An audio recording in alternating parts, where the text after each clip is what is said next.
need to know. Wisconsin's Morning News. At multiple commencement ceremonies this spring, students, graduates, booing any mention of artificial intelligence. Artificial intelligence is the next industrial revolution. But I think it's fascinating, their reaction to it, and what are they going to do about it? Only here on WTMJ. Watch the show every day on YouTube and on WTMJ.com. Forget the red carpet. In Milwaukee, we roll out the barrel. Pitch to Bowers. And a high fly ball, deep right field. This ball's way back there. That one's off the scoreboard and over it. And out of this ballpark. The Dodgers are in town to take on the Crew at American Family Field. This series is sponsored by Steinhaffel's Memorial Day Sale. Our Brewers Radio Network game day coverage starts tonight at 6:05. We are the home of the Brewers. 620 WTMJ, Milwaukee. It's 3 o'clock. I'm John Mercure. Your top story, the FBI continues investigating Wisconsin's 2020 election results. I'm Julia Fellow. The head of National Intelligence resigned.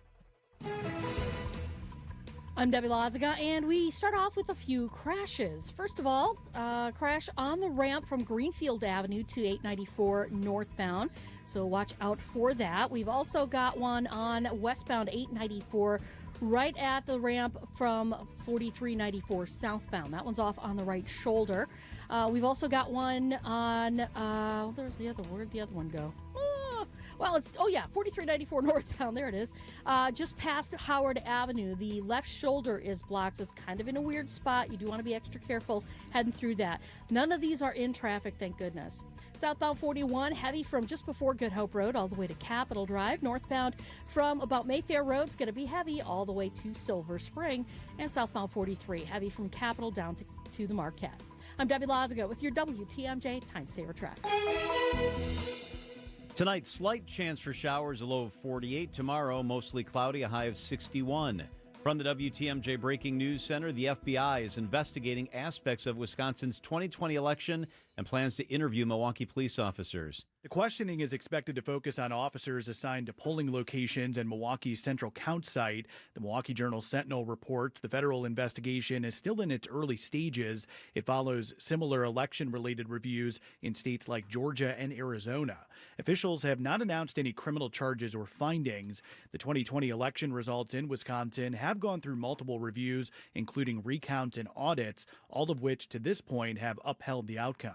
Neil Doyle, WTMJ News. The Wisconsin Central District is poised to determine the future of its president and CEO next week. A meeting is scheduled for Tuesday that the Milwaukee Business Journal reports includes on its agenda a discussion of what President and CEO Marty Brooks' future with the district will be. Business Journal editor-in-chief Timothy Gibbons tells WTMJ the meeting comes amid tension between Brooks and district board members over a study on the viability of a convention center hotel. Some of the board members are really unhappy that he went out to do this report, and that's created this tension. Brooks has served as president and CEO of the district since 2018. Adam Roberts, WTMJ News.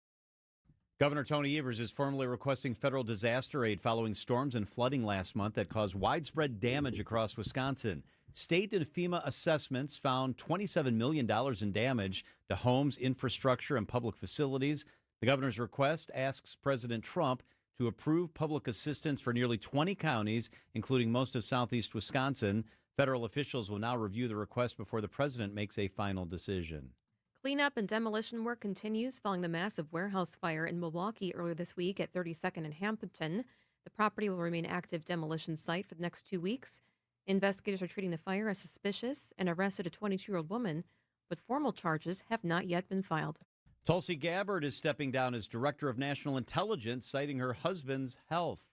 In her resignation letter, Director of National Intelligence Tulsi Gabbard shares her husband was recently diagnosed with a rare form of bone cancer, saying she's stepping away from public service to be by his side. President Trump reacted on social media, posting in part, quote, "Tulsi has done an incredible job, and we will miss her."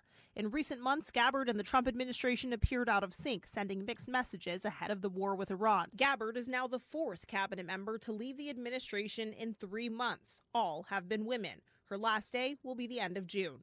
Christiane Cordero, ABC News, Washington. Kevin Warsh has been sworn in as the new chairman of the Federal Reserve. He replaces Jerome Powell. I will lead a reform-oriented Federal Reserve, learning from past successes and mistakes both, escaping static frameworks and models, and upholding clear standards of integrity and performance. Powell remains a member of the Federal Reserve Board of Governors until 2028. Coming up, two first-place teams get ready to battle it out tonight at American Family Field. Outdoor Living Unlimited WTMJ News Time 3:04. How do you know if you're truly ready to retire?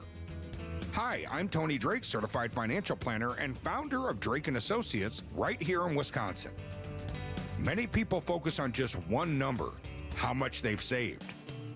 But retirement readiness is about much more than a balance in your accounts. It's about having a clear plan for income, investments, taxes, healthcare, and how your money will support the lifestyle you want.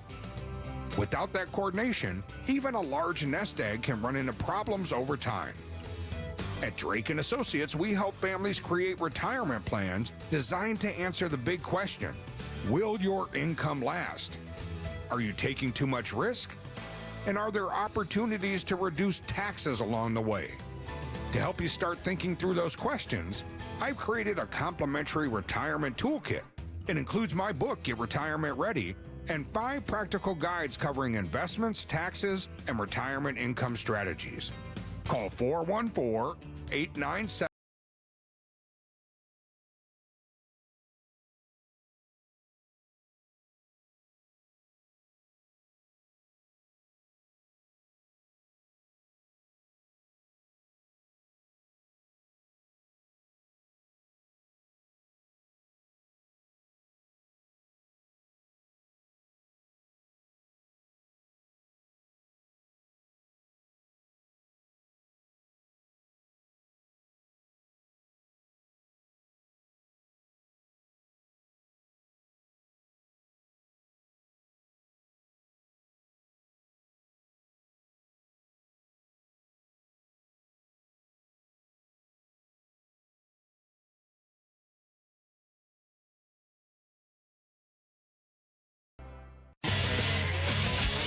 Time for a WTMJ Sports Update from the Gruber Law Offices. One call, that's all sports desk.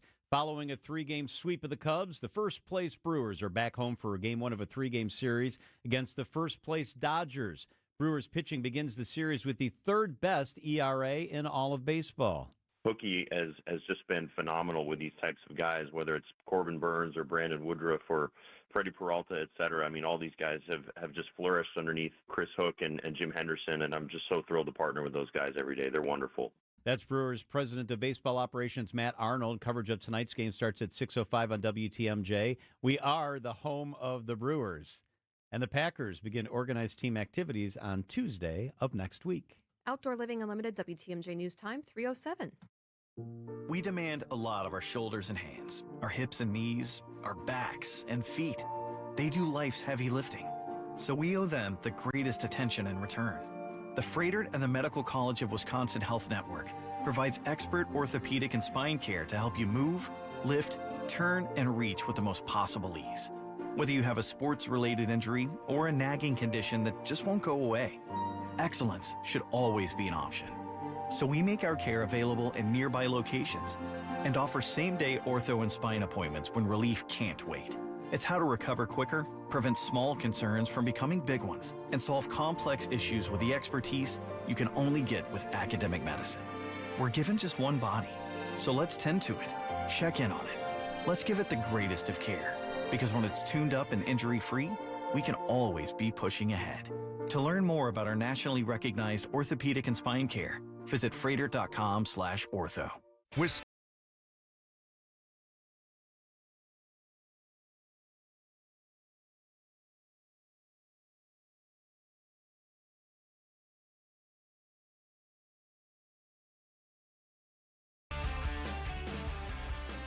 All right, happy Friday. It is the beginning of a long weekend for many, many people. We're glad you're hanging out with us. All right, let's get to it. This is the 3 at 3 on Wisconsin's Afternoon News. First up, new information on Kyle Busch. Kyle Busch is the NASCAR driver who died suddenly. New information on what happened leading up to his death. Sources say he was struggling to breathe on Wednesday when a 911 call was made for an ambulance from his training center in North Carolina. An unidentified male made the call telling a 911 operator that Busch had shortness of breath, was very hot, thought he was going to pass out, and was producing a little bit of blood. He was laying on the ground coughing up blood. The ambulance arrived. He was there testing in a racing simulator when he became ill, fell to the ground, and the 911 call was made. Just yesterday, they announced that Busch had actually died. He was 41 years old. Exact cause of death has not yet been reported. He's survived by his wife, Samantha, his children, brother Kurt, who's also a racer, and other family members. Just 11 days ago, he competed in a race and finished in 8th place, his best race of the season. During that race, he complained over the radio of a sinus issue and asked that a doctor be brought to his team bus afterwards. No funeral arrangements have been made. Perspective. He raced in Wisconsin many times, including at Road America. One of the leaders at Road America joins us during the 5 o'clock hour to talk about his legacy. Well, he was in a simulator. Thank goodness he wasn't actually behind the wheel when this emergency happened to begin with. Yeah. Number 2, John, you know how when you're at a Brewers game, there's a chance to win money, a 50-50 raffle? Mm-hmm. A Kenosha woman sued over all of it to get her piece of the prize, she says, because she was late to the counter to get the $13,000 pot of money. Half goes to the Brewers charity. The other half goes to the person who wins. She said she ran up to the counter, but she went to the wrong table to begin with, and she blamed the ushers. And then she got to the right place on the second floor, breathless. They said I was late. They said I was 66 seconds late. That's her on Channel 12 just last night. This saga has been going on for 3 years. The appeals court sided with the Brewers, saying the foundation has the sole discretion of the rules. They're still deciding whether to take it to the Supreme Court, the woman says. Brewers Community Foundation no longer requires winners to dash to the table. They now have 30 days. They were offered a settlement, by the way, according to Channel 12. But it included a gag order, which they did not want to adhere to. Rules are rules. She was late. Wouldn't you be mad? I would, but I wouldn't sue. That's the problem with this country. So many people going to court, suing over things. It's in black and white. It's rules. She admits she was late. Wah, wah, wah. She couldn't see the numbers from where she was sitting. Get a better ophthalmologist. I don't know what to tell you. She was late, right? We all agree the facts are the facts. 66 seconds? Yeah, you know what? Move it a little faster, lady, or get better glasses. The usher sent her to the wrong place to begin with. Then she should be suing the usher and her ophthalmologist. Mm-hmm. The third, I'm not really that worked up about it. The third thing, yeah, you are. It's just like, come on, really? I mean, she's thinking about going to the Supreme Court. We're asking the Wisconsin Supreme Court, with all the things going on in America, they're going to weigh in on whether or not a lady should get the raffle. And she probably spent 3 times the amount of the prize for all of this. That's a good point on the lawyers. The third thing, it is Memorial Day weekend, and veterans will be handing out poppies. You see that sometimes by my pick and save. It seems like they're always there at that intersection.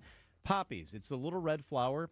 Their tradition comes from the poem called In Flanders Fields, written by a lieutenant colonel after a 1915 World War I battle in Belgium. This is what the poem says in part. In Flanders Fields, the poppies blow between the crosses, rows on row. Poppies were among the first flowers to grow in devastated battlefields afterwards the war, so they became symbols of sacrifice and remembrance. Now they honor fallen service members, raise money for veterans and families, and keep public awareness of veteran sacrifices alive. It's usually the American Legion and VFW veterans that distribute them around Memorial Day, and many of them now are assembled by disabled veterans as part of rehabilitation and work programs. So when you see that poppy, and maybe you give a buck or two, and a veteran hands you a poppy this weekend, now that's a little bit of history. That's where they came from. It's very nice. Yeah. It is 3:13 at WTMJ. Julia was off yesterday on assignment. It's pretty good stuff. She, as you know, obviously back today. Where was she? What went down? That's after Debbie helps get you home on WTMJ. Wisconsin's Afternoon News is sponsored by Diversified Wealth Strategies. Your life, your goals. Visit dwstrategies.com. Many people feeling close to retirement ask themselves, do I have enough? Am I missing something? At Diversified Wealth Strategies, we provide clarity during our complimentary, no-pressure consultation. We're independent advisors using big firm tools with a boutique-style approach. And no crickets. We stay in touch so you're never left wondering. At Diversified Wealth Strategies, let us show you how to capture the upside, limit the downside, and feel good inside. Visit dwstrategies.com. Securities and investment services offered through Mosaic Wealth Inc. Member FINRA SIPC. Mosaic Wealth is separately owned, and other entities and/or marketing names, products, or services referenced here are independent of Mosaic Wealth. John Mercure here for Connect Chiropractic. If you're like me, between work, screens, everyday life, pickleball, your body can feel constantly stressed. For me, it was carrying that stress in my upper back and my neck. Connect Chiropractic has solved that for me.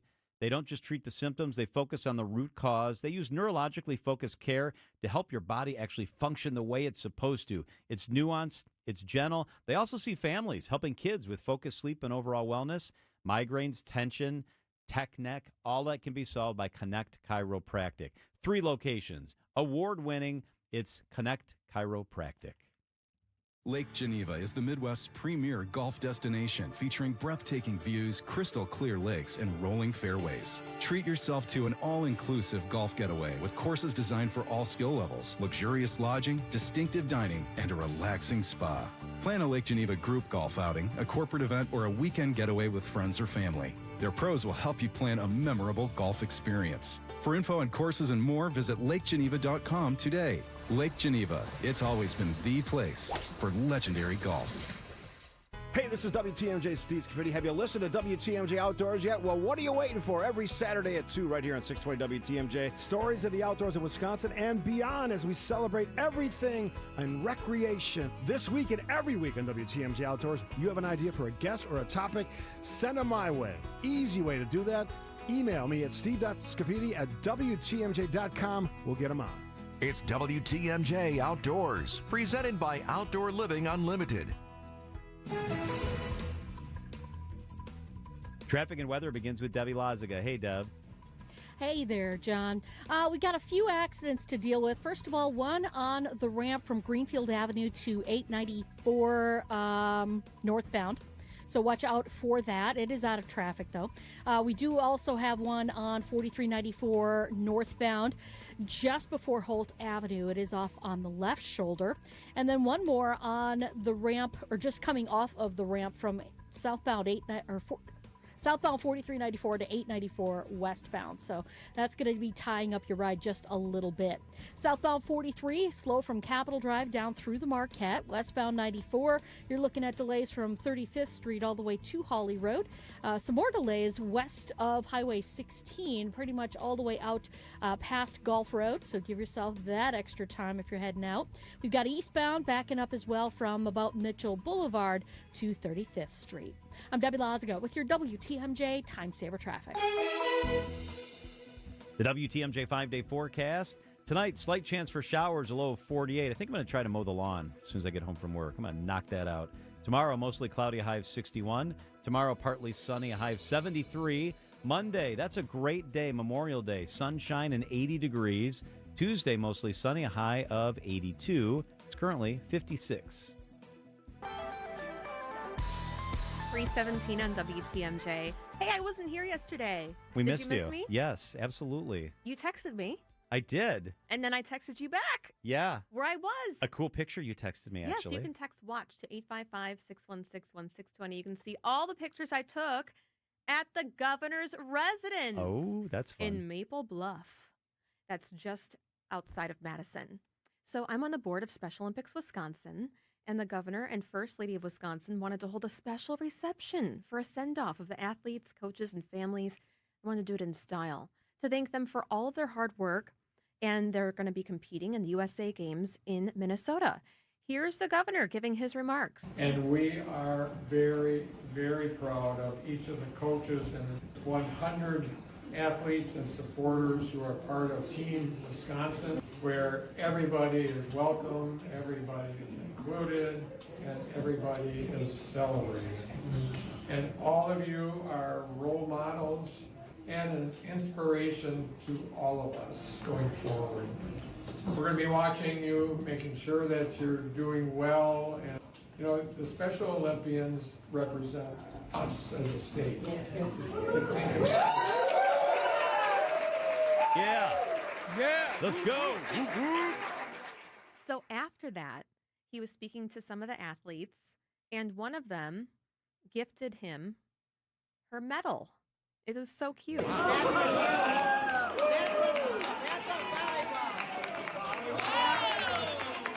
on volleyball. Last year volleyball. That's Cindy. I think I wanted to give it to her. I will. That's Cindy Oh. Bentley of Milwaukee. That's so sweet. She gave her silver medal. That's really And sweet. in order to get the medal, usually it's just ribbons, even Yeah. if you're in regional. But when you go to state, that's when you get the actual medals. So he wore it the rest of the night, the governor. Wow. I also spoke to a Wauwatosa mother and son, Jennifer Janowski, with her son, William, who's 17 years old. William has Down syndrome. She shares how much this moment in Special Olympics means to her family, and William spoke too. Well, now I'm doing golf. Yes, he's doing golf. He plays golf. He does bowling.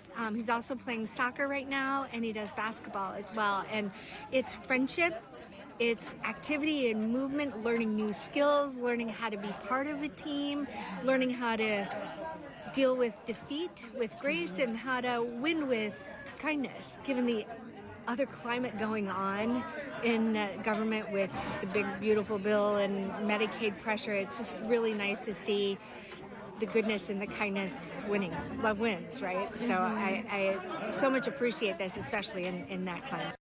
What a great way to put things. That's Mhm. such a great, inspiring attitude. So Kathy Evers, she's usually not around. If you text WATCH, by the way, to 855-616-1620, you can see photos.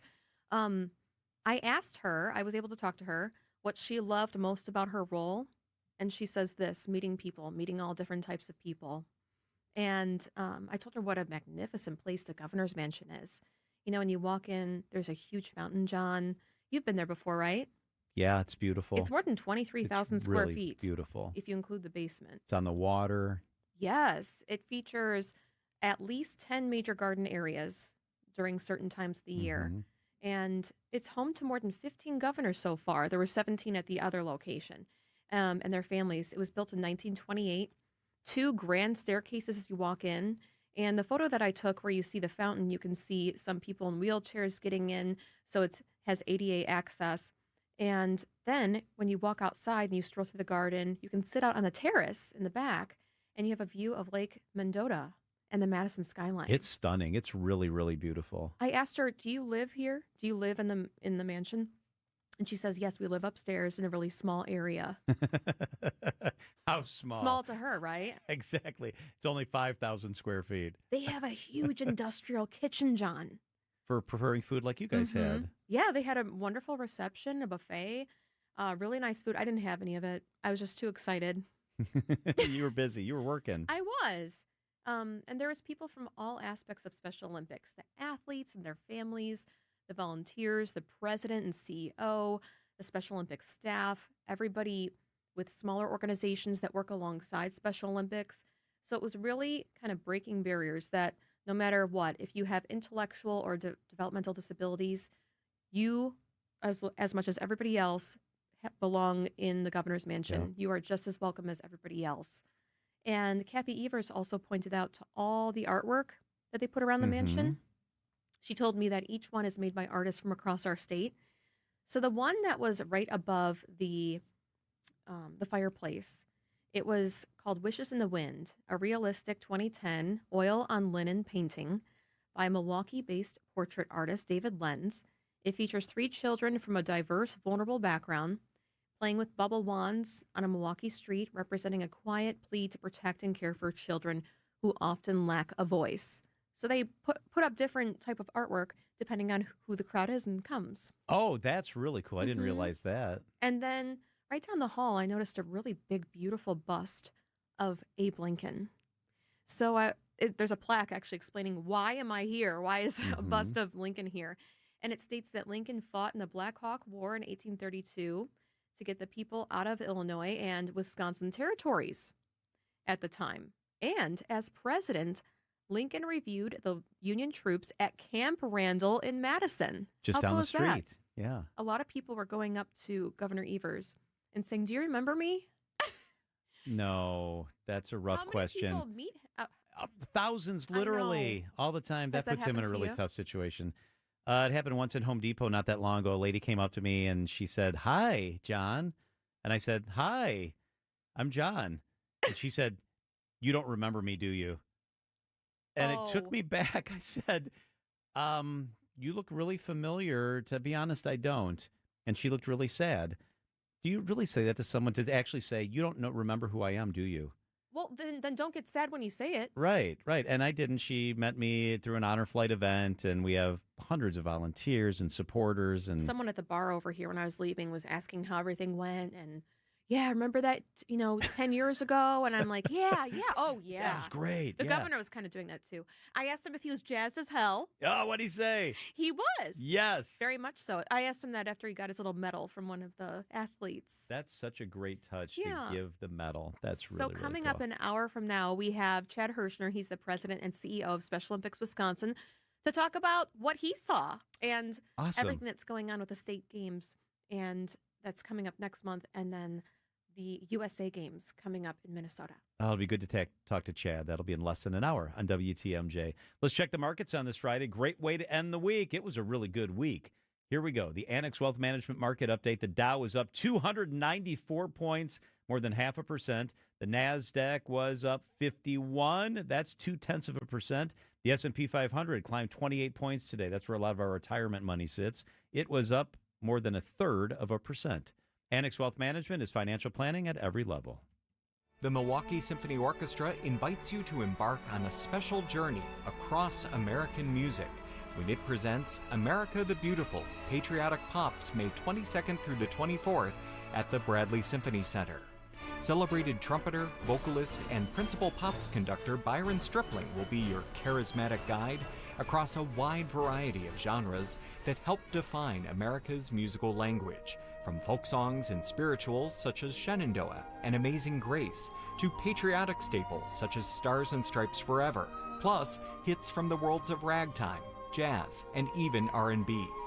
Come, celebrate America 250 with America the Beautiful, Patriotic Pops, May 22nd through the 24th only. Visit MSO.org for tickets and more information, or call the box office now at 414-291-7605. John Mercure here for Dave Drakamp Heating. Spring in Wisconsin, yet another season of surprises. Really chilly the last couple of days. Kind of frosty feeling outside. And then you might be grilling in a T-shirt by dinner time. Just make sure you keep your shirt on, please. Our drastic weather changes quickly. Now's the time to make sure your system is ready for those hot, sticky dog days of summer, which are right around the corner. Dave Drakamp. Bring them in right now. For more than 42 years, they've helped Wisconsin families stay comfortable. They've helped us at our house for a long time through the many twists and turns of our, shall we say, adventurous weather. From unpredictable spring chills to full-on summer heat, Dave Drakamp can ensure you remain comfortable year-round. Whether it's a seasonal tune-up, a repair, or a brand-new system, they'll make sure your home's ready for whatever's coming next. Give Dave Drakamp Heating a call today, and you'll quickly see why we've trusted them in our home for so many years. Dave Drakamp Heating. Your family's comfort is their family's tradition. They take that very serious. Great people, great technology, super value. Get started today at davedrakekamp.com. The best way to give your house a makeover is with new siding from Abbey Home. We will customize and design a brand new look for your house to make you the talk of the neighborhood. To top it off, we will fully insulate your home as well, so you can save on your energy bills. It's not just siding, it's a pre-engineered wall system. Right now, get 20% off your project. And if somebody asks you if you know a guy in the business, you can say no, but I know a girl. Go to abbyhome.com today, or give us a call at 414-436-ABBY. That's 414-436-2229. It's Staples' 40th anniversary, and they've got deals worth celebrating. Now through May 23rd, enjoy up to 50% off. Save on paper, chairs, custom print, balloons, and more. Staples. That was easy. Acumen Mortgage is an equal housing lender. NMLSConsumerAccess.org, number 255368. Don't settle for a flimsy bank pre-approval. Get the pre-approval listing agents and sellers recognized as better than the rest. The rock-solid guaranteed pre-approval from AccuNet. Get yours by clicking on the blue button at accunet.com. Your financial life is not just about numbers. It is a journey, and Annex Wealth Management aims to help you move through it with clarity. When markets shift, it can be hard to understand what it means for what you have built. Annex offers guidance as a fee-only fiduciary firm, which means their recommendations are built around your best interests rather than commissions or product sales. Annex gives you access to a local team that includes wealth managers, financial planners, investment managers, estate planning attorneys, and client service specialists who work together to create a strategy tailored to your situation. They help clients with investment management, retirement income, planning, tax coordination, estate planning, education funding, and business succession strategies. Annex knows there's different financial plans for different stages of life, and they can help you adjust as things change. With nationwide accessibility, Annex blends personal attention with leading-edge tools to offer an experience built around informed decision-making. Annex Wealth Management. Know the difference. Click Get Started at annexwealth.com. Ever wonder what the Greek god slept on? Huh? You know, like Aphrodite. The goddess of love. Do you think she had a heart-shaped bed? Maybe. And Hades, god of the underworld. I suppose he slept on a trundle bed. I think the Greek gods would have loved the Nevaeh bedroom from Penny Mustard. Well, Nevaeh is heaven backwards. And sleeping in the Nevaeh bedroom is heavenly. Sophisticrafted, sleek, and sturdy. Along with forever tight bed brackets. An interchangeable fabric headboard. Smooth, full extending steel drawer slides. And drawer bottoms strong enough to stand on. A bedroom fit for a king. You mean a Zeus? Yeah, but not Poseidon. Why not? Here it comes. He'd have a waterbed. The Nevaeh bedroom, starting at just $168 a month, with no interest and no payments till May of 2029, through May 31st at Penny Mustard. Showrooms in Milwaukee and Chicago. PennyMustard.com. Better versions of what people want. Penny Mustard Furnishing. Traffic is sponsored by the Wisconsin Assisted Living Association, supporting communities and residents through advocacy, education, and service. Where you live matters. Get the answers you and your family need about assisted living in Wisconsin. Start with clear, trusted guidance by visiting whereyoulivematters.org today. Wisconsin's afternoon news on Wisconsin's radio station, News Radio WTMJ. I'm John Mercure. Your top story, slight progress to end the war with Iran. I'm Julia Fellow, not sending Wisconsin's voter data. I'm Debbie Lazaga, eastbound 94, right at the ramp from 68th Street. We have the left lane blocked with a crash, so watch out for that. Delays coming in from 84th Street past that point. More backups past the stadium interchange to 35th. We've got a crash on the ramp from Greenfield Avenue to 894 northbound. Now we have another crash northbound on 43, the Rock Freeway, right into the Hale interchange. The right lane is blocked with that one. Another one on the ramp from southbound 4394 to westbound 894. That one at least is out of traffic on the right. And then the other one on 4394 northbound just before you get to Holt Avenue. That's off on the left shoulder. I'm Debbie Lazaga with your WTMJ Time Saver Traffic. Slight chance of showers tonight, mostly cloudy, a low 48 degrees. Tomorrow, mostly cloudy, a slight chance of evening storms, a high of 61. Right now, Milwaukee, it's 55 degrees and mostly cloudy. From the WTMJ Breaking News Center, Secretary of State Marco Rubio says there's been slight progress on a potential deal to end the war with Iran. We're not there yet, and hopefully that'll change. It may not. Honestly, it may not. We're dealing with a very difficult group of people, and if it doesn't change, then the president's been clear. He has other options. He prefers the negotiated option and having a good deal, but he himself has expressed, concern that maybe that's not possible. Rubio reiterated President Trump's assertion that Iran cannot have or make nuclear weapons. He also called a tolling system for the Strait of Hormuz unacceptable.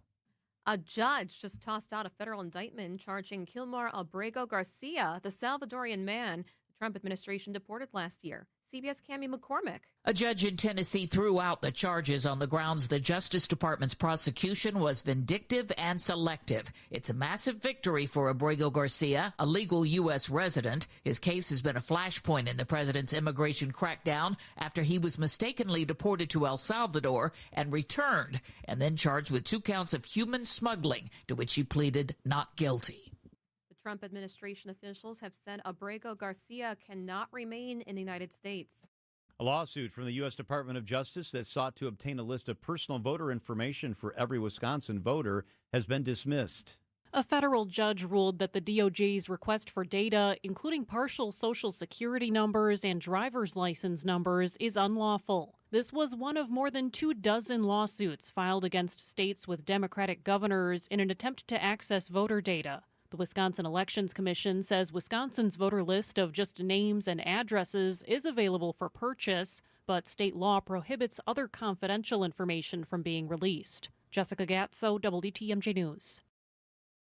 A lack of details over a 9-figure Milwaukee County healthcare contract was allowed to lapse, draws anger from county supervisor. At Thursday's Finance Committee meeting, Chair Steve Taylor asked County Executive David Crowley's office to provide a timeline for how the county had allowed its contract with United Healthcare to expire at the end of last year. Jeremy Lucas with Crowley's office responded, "We are not interested in delving back into the past on it. We're focused on the future." Which did not sit well with supervisors like Felicia Martin. That's crap. You can't focus on the future if you have not understood what happened in the past. The board would ultimately renew the contract in February, though with reservations. Adam Roberts, WTMJ News. Honoring the reason for Memorial Day in Milwaukee. The War Memorial Center downtown put together its 7th annual Field of Flags with over 27,000 flags, each section representing a different war in which American troops fought. It's a place to rally and a place to find connection and help each other through the most terrible of times. President General Brian Winsky says the memorial honors Gold Star families or families who lost a loved one in combat. The star turns gold when that service member is killed in combat, in action. The flags will stand on display through May 27th. Elizabeth Linton in WTMJ News. We now know when the new documentary about Mr. Baseball will be released to theaters. Mr. Baseball. Bob Uecker! The Bob Uecker documentary entitled Uke will come out in Marcus theaters across Wisconsin on July 24th. Took his jockstrap and hung it around his neck. All of them were using gloves except Bob Uecker, who was using the man's tuba. These kind of things help keep his memory alive. Brewers president of business operations Rick Schlesinger tells Wisconsin's Morning News the film is top-notch. I've been really impressed with the professionalism and the quality of fans are going to love it when they see it. Eric Bilstead, WTMJ News. Time for a WTMJ Sports Update from the Gruber Law Office's One Call That's All Sports Desk. The first-place Brewers take on the first-place Dodgers tonight at American Family Field. The Brewers have won 8 of 10. Manager Pat Murphy. I've said it all year, though. I trust these guys. They have high expectations of themselves, and we have high standards, so hopefully a weekend like this gives them some confidence. Logan Henderson's on the mound tonight for the Brewers. Our coverage starts at 6:05 right here on 620 WTMJ, the home of the Brewers. In the NBA, we're 1 month and 1 day away from the NBA draft. The Bucks currently own pick number 10 in the first round. Tonight on the floor, Game 3 of the Western Conference Finals in San Antonio. Spurs and Thunder tied at a game apiece. Outdoor Living Unlimited, WTMJ News Time, 3:36. CBS going away. Some perspective on what that means. CBS Radio, that is. Adam Roberts with us up next. Download to see if you qualify. Not all customers will qualify. Transfer fees may apply. No Albert subscription required. Albert is not a bank. Albert Instant Loans are issued by FinWise Bank, member FDIC. Not an actual client. Terms apply. Kylie, what's wrong? I just got hit with a car repair bill. I'm behind on rent, and I feel like I can never save any money. Have you tried the Albert app? Albert is your financial assistant, helping you find ways to save and create custom budgets to actually grow your money. Plus, you can get up to $10,000 for big expenses, or advance up to $1,000 fast when you need cash right away. Albert can get me up to $10,000? Exactly. Albert spots you in a pinch and helps you grow your money in the long run. I'm downloading Albert right now. Download the Albert app and use promo code GO to borrow up to $10,000 for whatever you need. The Albert app helps you budget better and save more money so you reach your financial goals faster. Download the Albert app right now and use promo code GO to borrow up to $10,000. Use code GO to borrow up to $10,000. Wisconsin's Afternoon News on WTMJ.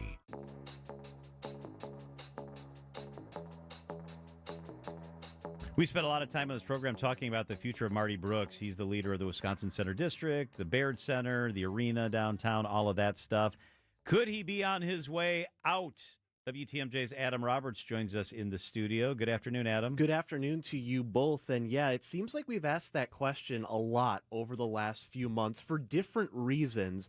This time, though, we're going to focus on the Convention Center Hotel idea. More on that in a moment. But first, the news That's just coming out from our partners at the Milwaukee Business Journal. So the Wisconsin Center District, which Brooks is the president and CEO of and has been for many years now, they are, according to an agenda, expected to convene on Tuesday, their latest meeting, and they will meet exclusively in closed session.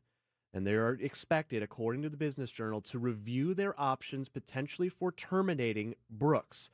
Now, this meeting, again, is entirely in closed session, and according to the agenda, which I have here, they will not reconvene in open session. So this is going to be gavel in, meet in closed session, gavel out, essentially. But sources telling the Business Journal those details on what that discussion is expected to include. Now, Business Journal editor-in-chief Timothy Gibbons did speak with WTMJ earlier today and said that this meeting is coming amid tension between Brooks and members of the district's board over a study on that idea of a convention center hotel, which was published earlier this year. Some of the board members are really unhappy that he went out to do this report, and that's created this tension. So the news that came out Friday was that they've scheduled a meeting for Tuesday, and on the agenda we'll be kind of discussing what Marty Brooks's future with the Wisconsin Center District will be. And on that study done by the Hunden Partners Group, several board members publicly saying they believed it was a flawed process, notably Greg Marcus of Marcus Hotels and Theaters, who has his own skin in the game, of course, with his business.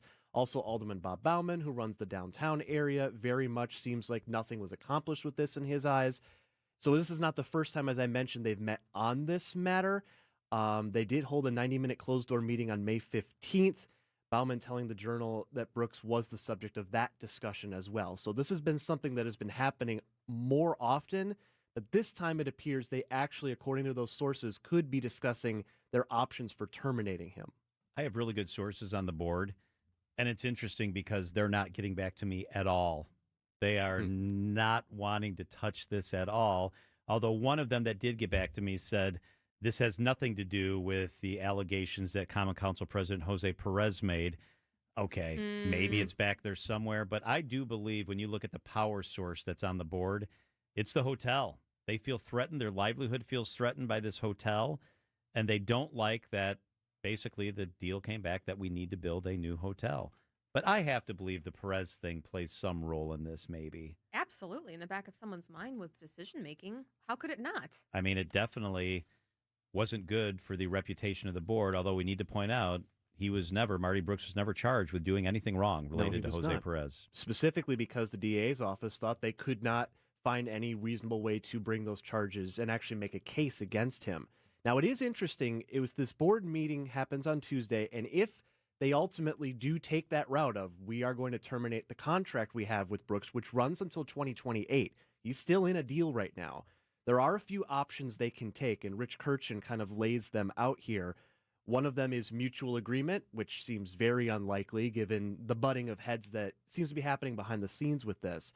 Other options include termination for cause, which they could pursue if the board determines Brooks engaged in a problematic performance measure. Now, the note with that is if they move to terminate him for cause, he could sue the district in return. That means litigation costs, a lot of money, possible settlements, etc. There's also what's known as termination for convenience, which allows them to terminate a CEO at any time for any reason. So they'll fire at will employment, if you will. All right, well, if they fire for convenience, then they'd have to pay him likely, or they'd have to negotiate what they pay him. Yeah, he would be paid the greater of his remaining base compensation for the term of his contract or a 6-month severance with benefits. So they have to be negotiating all of this, you have to believe right now. Yeah, that's a lot of money. All right, Adam Roberts, good information. Great work by our friends over at the Milwaukee Business Journal, too. Thanks, Adam. Of course. It is 3:42 at WTMJ. CBS Radio is going away. What does that really mean? Kind of a look at the history of CBS Radio and what happens moving forward. Our Director of Content, Mike Spalding, with us in the studio after Debbie helps get you home. Here's to sweet summer days together with friends and family in Wisconsin. To discovering magic in every moment. Hey, Mom, over here. And to reconnecting through a world filled with wonder. Wow. Here's to supper club celebrations and dancing until the sun goes down. Here's to those who Wisconsin. Plan your summer getaway at travelwisconsin.com. Pella Windows and Doors of Wisconsin. I've got a Pella window. I've got a sliding patio door from Pella as well. It's great product. It's beautiful. It transformed our home. That's all very, very true. A great thing about the whole process is the process. At Pella, they make it very easy. Gina Della's team, they're organized, they're efficient. They're going to take great care of you. For us, first we went to the Experience Center. It's like a big old showroom times 1,000. Looked at all the stuff. Everything's customized. Then they came to our house, looked at the space, sat down at our kitchen table. We went over everything. Here's the cool part. Each salesperson carries like $30,000 worth of product right with them to every single appointment. They've got a great deal going right now. Pella of Wisconsin has 0% financing available. You can pay over time. Get the look you want for the home you love. Upgrade your home today with Pella. It's great value. It's great product. Set up your free in-home consultation today at PellaWI.com. It's Pella Windows and Doors of Wisconsin. Mark Reinhardt is IT manager at ACS Group. Mark, your company has had business technology from James Imaging Systems for years. Right out of the blocks, would you recommend James to others? Yes, I've had nothing but a great experience with James Imaging Systems, and I would definitely want to share that with others. A great experience in what way? I think it's just a personal touch. They actually listen to our needs, walking our business, and finding out what solutions we need to do our job better. James Imaging Systems, AI-driven workflow automation, security enhancements, and digital transformation, adding up to more bang for your business technology dollar. Yeah, we are absolutely getting a return on investment on the dollars we're spending with James Imaging Systems. Mark, safe to say ACS Group is happy? Very happy with James Imaging Systems. People are smiling. Put a smile on your face with James Imaging Systems, your local business technology partner. Call 262-781-7700 or visit jamesimaging.com. I'm Libby Collins. This week on WTMJ Conversations, we talk with para-Olympian Emily Oberst. I cared way more about the possibility of not being able to play sports in my future than I did about walking or what my future would look like. I was so excited to make that team, and then it was guns blazing. We had to get our team together to be the best in the world. WTMJ Conversations, Sunday mornings at 11 on WTMJ. 346, traffic and then weather. Debbie Lazaga, how are the roads? We've got delays and a bunch of accidents, too. First of all, southbound 41, you're going to be hitting the brakes from before Appleton Avenue down to Capitol. Northbound's backed up basically from Mayfair Road all the way up to Silver Spring. An accident on the ramp from Greenfield Avenue to northbound 894, so watch out for that. We also have a crash with the right lane blocked on the Rock Freeway northbound heading into the Hale interchange, trying to get onto 894 northbound. So be careful with that. Give yourself extra time there. And a big crash eastbound 94 at 68th Street. That one has the left lane blocked. Emergency crews are on the scene with this, so big delays coming from 92nd Street now all the way to that accident scene. I'm Debbie Lazago with your WTMJ Time Saver Traffic. Here is your WTMJ 5-day forecast. Slight chance of showers tonight, a low of 48. Tomorrow, slight chance of evening storms. Throughout the day, it'll be mostly cloudy, though, a high of 61. Sunday, slight chance of storms. Partly sunny throughout the day, high of 73.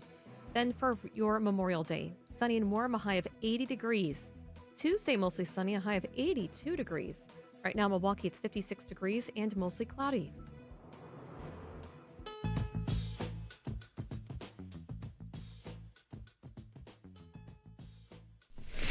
I'm standing on a rooftop looking out over London. At the moment, everything is quiet. For reasons of national as well as personal security, I am unable to tell you the exact location from which I'm speaking. Off to my left, that is Edward Murrow in the Blitz of 1940, maybe the most famous broadcast in CBS radio history. You heard him say on the rooftop from an apartment building, the Blitz is going on. It is the beginning of the war for Europe. CBS radio now shuttering its storied service after nearly a century, essentially, basically ending an era. Mike Spalding is the director of content for WTMJ, and he is with us in the studio. Mike, I want to start with, we have been a CBS station. We have. Since 2001, WTMJ has been an affiliate of CBS Radio. There could have been some times before then as well. But yeah, the station, as you mentioned, John, coming up on 100 years. I think we're in year 98 officially. I think it was 1927. September of 27 was their first broadcast. And they have 700 affiliates across the country. Well, had Wow. 700 affiliates across the country. Yeah, it's an end of multiple eras. How big, from a historical standpoint, how big a deal is this? Huge, I think. It was like the first radio station. I mean, CBS Network Television started as a radio company. They were the voice. You played Murrow there. I mean, think about it. Walter Cronkite, Dan Rather, our guys, Scott McFarland, Major Garrett, who's on with you and Julia every single week, all got their starts. They maybe got more famous in the nightly news or whatever it is, but got their starts in a radio. So I think it's a really, really big deal. Again, it was the station that brought you not only the Blitz in 1940. Edward R. Murrow's first time he was ever heard on the radio was 1937 when he was overseas in Europe. Before anyone really knew what was going to be going on, he was there to recruit different voices for the radio and ended up kind of being put on the spot reporting. And that was how he got his beginning. So, I mean, the first World Series broadcast on radio, 1938. Pearl Harbor, D-Day, Queen Elizabeth's coronation, all those things were brought to you by CBS. So I think we a lot of times look at it like it's a big deal in our business because we're in the business. But I think it's been the background of a lot of people's lives, and you don't really realize it, So listen to. Go ahead, Julia. Just what does this mean for us? I know that we're still going to have, Major Garrett, but some other people are wondering. Scott McFarland, the midday show, didn't know. So what does this mean for the fans here? Sure. So you won't notice anything really different on WTMJ when it comes to broadcast. I mean, you'll probably miss some voices, the Allison Keys of the world. The Monica Rickses of the world who Deborah worked Rodriguez. Deborah Rodriguez. We're going to miss her amazing storytelling. So there are those people, those voices that they could end up at ABC. We're lucky here at WTMJ to be both affiliate of CBS and ABC News Radio. Hopefully some of these talented reporters and journalists get an opportunity at a different network, but you'll just hear a few different, a few less voices, I should say, but not a ton will change for our fans. Yeah, thankfully we were a duopoly. We had different voices, which is very rare because 780 doesn't. So I was wondering. They flipped ABC. They're ABC now. Yeah. Wow. Yeah. Listen to this clip. Alan Jackson reporting about President Kennedy dying in 1963. We interrupt this program for a CBS Radio Net Alert Bulletin. Ladies and gentlemen, the President of the United States is dead. John F. Kennedy has died of the wounds received in an assassination in Dallas less than an hour ago. Let me play one more for you, Mike, then a question. Alan Jackson reporting on the moon landing in 1969. Direct from the CBS newsroom, here is Alan Jackson with the latest news. The moon age began less than 2 hours ago when American astronauts radioed from the moon, the Eagle has landed. Around the world, waiting crowds broke into cheers, applause, and even a few tears.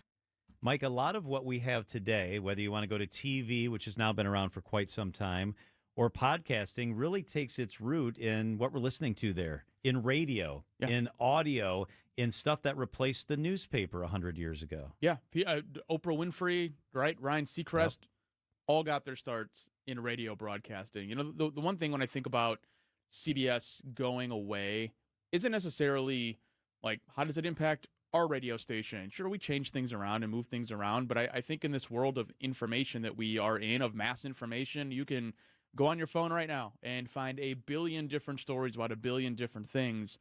What we're losing in a CBS going away is that you knew, whether you agreed or not with the storytelling, that's one thing, but you knew that it was like a North Star of the information was going to be true, it was going to be vetted, and it was going to be honest. And when we lose something like CBS, you're not losing just radio, you're losing an outlet where people knew where to go to verify something actually did happen. And like my concern, bigger picture, is just as these things fall away, what are we left with? There's that vacuum, right? And so what happens to the next generation of people that just aren't going to have that many beacons? Yeah, you're going to be you're exposed to as much information, if not more than anyone ever in the history of the world's been exposed to, but is it good? Is it trustworthy? And it's just harder and harder to tell that. And I think when you lose something like CBS, you lose that little sense of trust, and you know what's going to be coming out of that. Your speakers is going to be true. It's more than just Franklin Delano Roosevelt's fireside chats. It's more than Edward Murrow during the Second World War. It's practical application today, too. I mean, you mentioned 700 stations carried CBS. You're in high-level meetings with CBS and others. What happened? Why is it going away? By their own decision-making? I don't know how else better to put it. I mean, you heard... Financial is what was said in the memo back in March from Barry Weiss and from their leadership team there, that there was no viable way forward. They kicked around a bunch of different ideas about what could they do differently to perhaps make money. I find it really hard to believe that the only decision, the only move to make was to cede all of that space to just stop like that. That's insane to me. We're always going to try and find a way to continue to do what we do. And one of the great things we do in radio is that we're free and available to people whenever they need it. 700 stations across the country. They were pretty much wherever you needed them to be. They were there. And so the fact that it was a financial decision, like, sure. Like, I mean, I guess, right? Like, you don't see what their numbers are, right. But when you're looking at an entire company like CBS Network, if your radio branch loses a little bit of money, you'd think you'd be able to make it up somewhere else. Or you would just say, hey, for the betterment of society, of the world, for knowledge, we'll take this and be a loss leader. You know what I mean? And, like, just be able to eat it, 'cause I cannot imagine it cost that much. But no, their ultimate decision was, they said financial and just a changing way that people are consuming media. To which I would ask, why can't CBS radio do that? Like, why? Just because people are getting more news on TikTok, why can't CBS be on TikTok then? Yeah, or evolve. That's what I mean. If you get it, you get it. If you don't, you don't. And it seems like I spoke to 3 different employees with CBS National. One of them, John and I did in 2024. And that person left because they saw they were removing more and more and more. So they saw the writing on the wall. And it's unfortunate. I mean, I thought CBS radio was iconic. Be there forever. Second to none. Yeah, we're celebrating a big birthday around here this year, Mike. It'll be 100 next year. Don't remind me. WTMJ 100. We are going to be older than CBS anywhere. Radio. We made it. Yeah, we made it. CBS. We're hanging on. Yes, we're hanging on. He is WTMJ's Director of Content, Mike Spalding. Great perspective, Mike. Appreciate you guys. It is 3:55 at WTMJ. These are your business headlines from the Milwaukee Business Journal. Manitowoc-based Bank First plans to acquire People's State Bank in a $202.9 million deal. The deal is expected to close in the fourth quarter. Milwaukee ranks number 8 on Zillow's hottest rental markets list nationally. The metro area's 3.8% projected vacancy is the lowest among the ranked cities. Livewire Group acquires electric dirt bike startup Dust Moto. Livewire Group is a public company majority owned by Harley-Davidson. I'm Logan Hansen for MilwaukeeBusinessJournal.com on 620 WTMJ. WTMJ, W277CV, and WKTI HD2 Milwaukee from the Annex Wealth Management Studios. This is News Radio WTMJ, a Good Karma brand station. This report is sponsored by Diversified Wealth Strategies. Your life, your goals. Visit DWstrategies.com. Many people feeling close to retirement ask themselves, do I have enough? Am I missing something? At Diversified Wealth Strategies, we provide clarity during our complimentary, no-pressure consultation. We're independent advisors using big firm tools with a boutique-style approach. And no crickets. We stay in touch so you're never left wondering. At Diversified Wealth Strategies, let us show you how to capture the upside, limit the downside, and feel good inside. Visit DWstrategies.com. Securities and investment services offered through Mosaic Wealth, Inc. Member FINRA SIPC. Mosaic Wealth is separately owned, and other entities and/or marketing names, products, or services referenced here are independent of Mosaic Wealth. Prizes, flyaways, even cash money. You want it? We've got it. Find a list of all contests and official rules by visiting WTMJ.com/contests. That's WTMJ.com/contests. Azura Memory Care and Assisted Living is transforming the culture of care. They offer early memory loss classes for you and your loved ones. They specialize in taking care of those with early to late stage Alzheimer's and other dementia symptoms. They provide daily living assistance to those with cognitive decline. This is a special place. It's a specialty.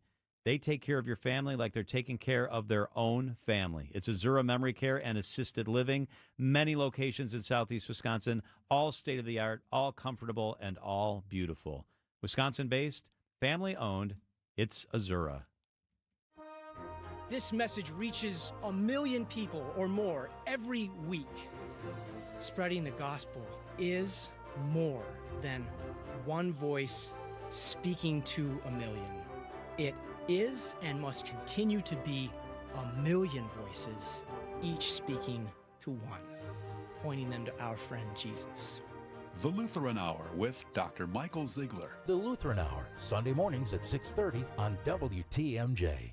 2026 Brewers Group tickets are on sale now, and planning your next event at American Family Field has never been easier. Whether it's a company outing, family reunion, or night out with friends, bring your group of 15 or more to the ballpark and enjoy up to 25% off single game tickets with no service fees. All Brewers home games are available now. Start planning today, and a Brewers Group ticket rep will handle the rest. But hurry, tickets are moving fast. Plan your 2026 outing at brewers.com/groups. On Memorial Day, remember those who gave the ultimate sacrifice. Brave Americans who served shouldn't be denied benefits or have a disability claim incorrectly evaluated by the VA. Call Tayback for the payback. TaybackAttorneys.com.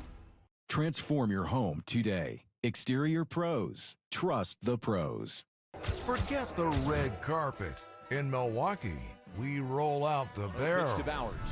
And a high fly ball deep right field. This ball's way back there. That one's off the scoreboard and over it and out of this ballpark. The Dodgers are in town to take on the Crew at American Family Field. This series is sponsored by Steinhaffel's Memorial Day Sale. Our Brewers Radio Network game day coverage starts tonight at 6:05. We are the home of the Brewers. 620 WTMJ, Milwaukee.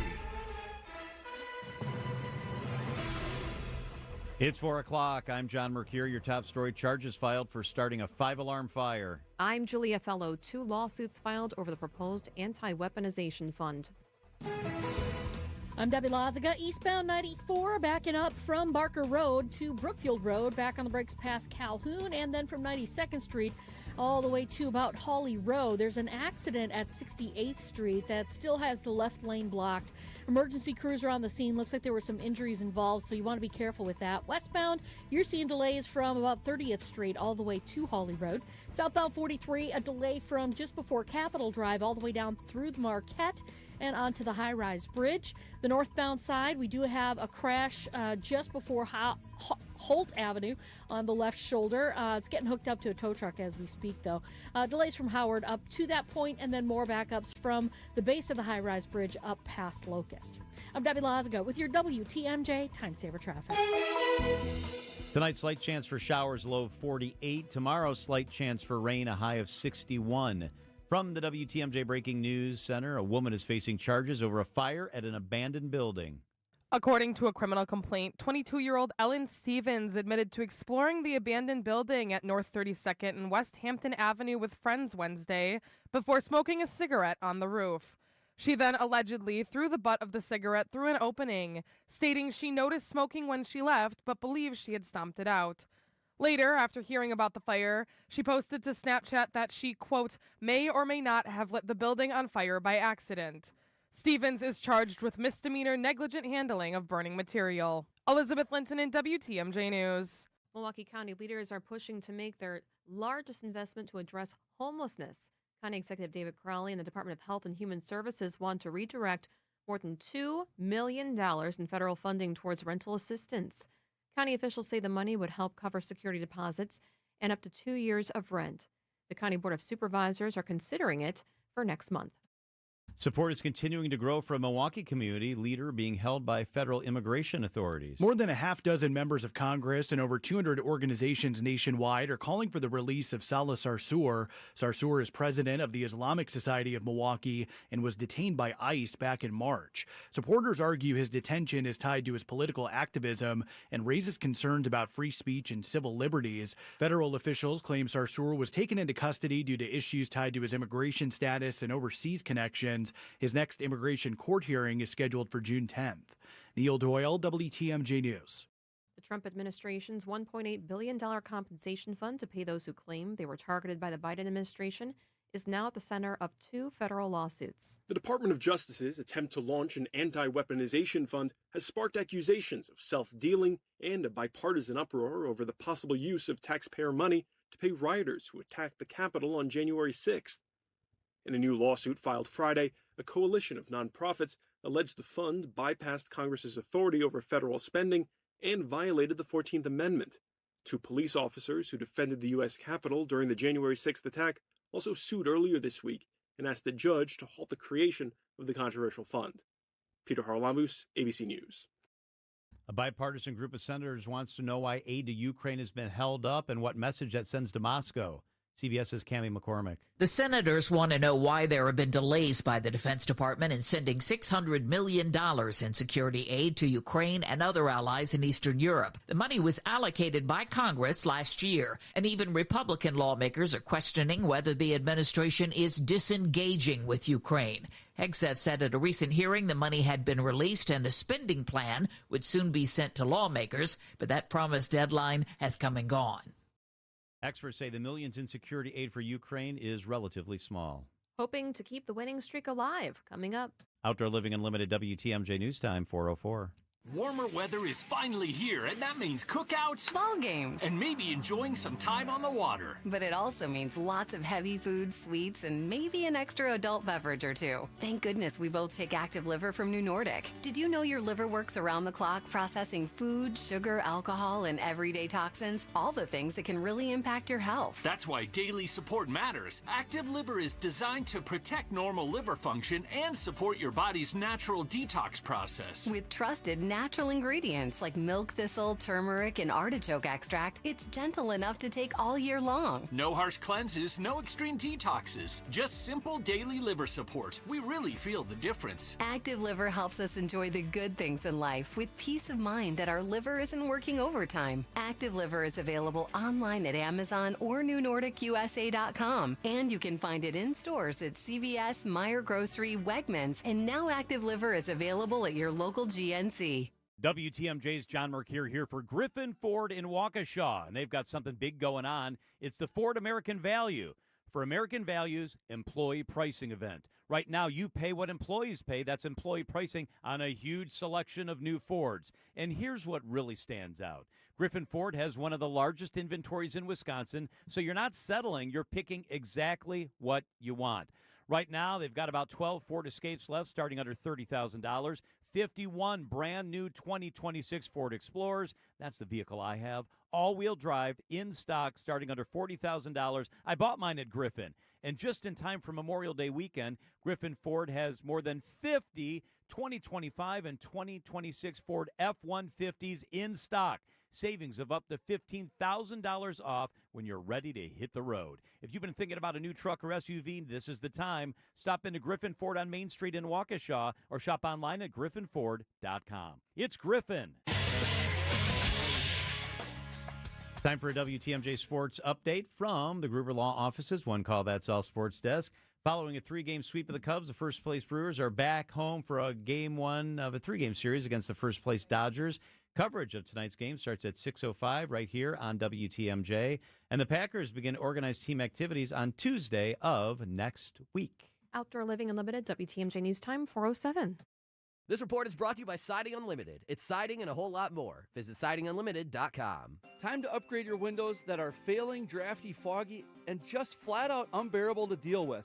At Siding Unlimited, we install beautiful, energy-efficient windows designed to make your home more comfortable and affordable to maintain. Choose the rich, natural look of wood, stylish and proven vinyl, or the incredible strength and durability of fiberglass, all built to battle every Wisconsin season. New windows installed by Siding Unlimited don't just transform how your home looks, they help lower energy bills, reduce outside noise, and maximize natural light in every room, making your home brighter on sunny days.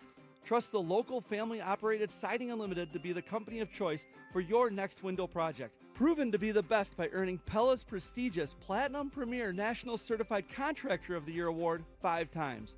Siding Unlimited, experience, integrity, craftsmanship. Call Siding Unlimited at 262-567-4513 or visit sidingunlimited.com today.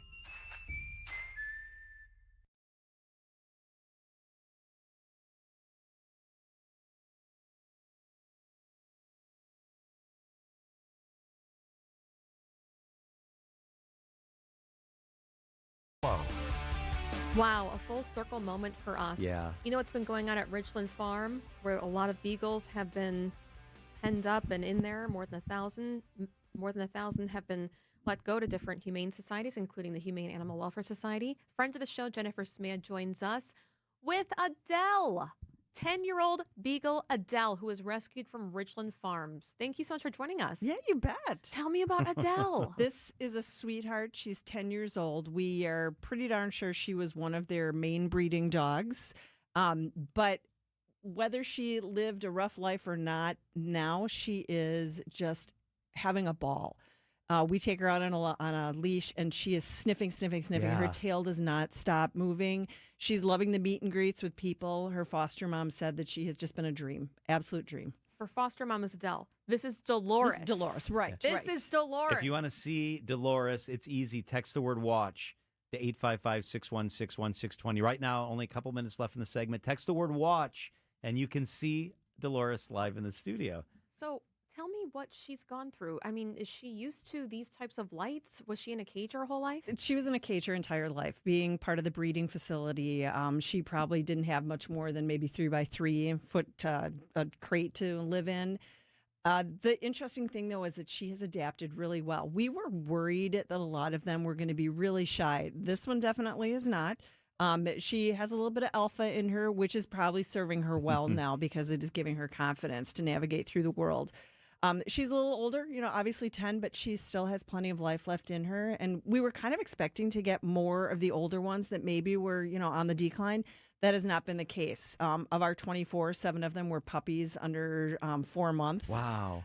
So we had puppies, and a lot of the rest of them have been the 2 to 3 to 4 8-year range. Lots of great feedback from the fosters, and we had 4 of them adopted yesterday, another one today. They're doing fantastic. We've got another 4 that we're waiting to have some evals done next week just to see how they're doing. They're taking a little bit longer to come out of their shells, but looking very positive all the way around. So are they with fosters now, the ones that have not been yet made ready for adoption? Yes, we sent them all out in pairs. Fun story. There's at least 2 foster homes that are adopting both of the pairs that were sent to them. So they're like, we've gone this far. We love them. We're not letting them go. And that's great. The foster fail is the best kind of fail, and we have no problem with that.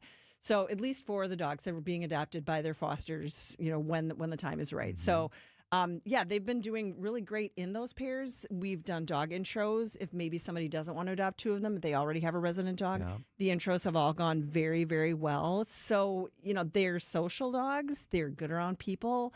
They're used to being around other dogs, probably. We've all seen the pictures. They're used to being around other pups. Surrounded, exactly. So, they've been real social. I think they're just a little not sure around people, but they seem to all just want to try. And that's been so heartwarming to see.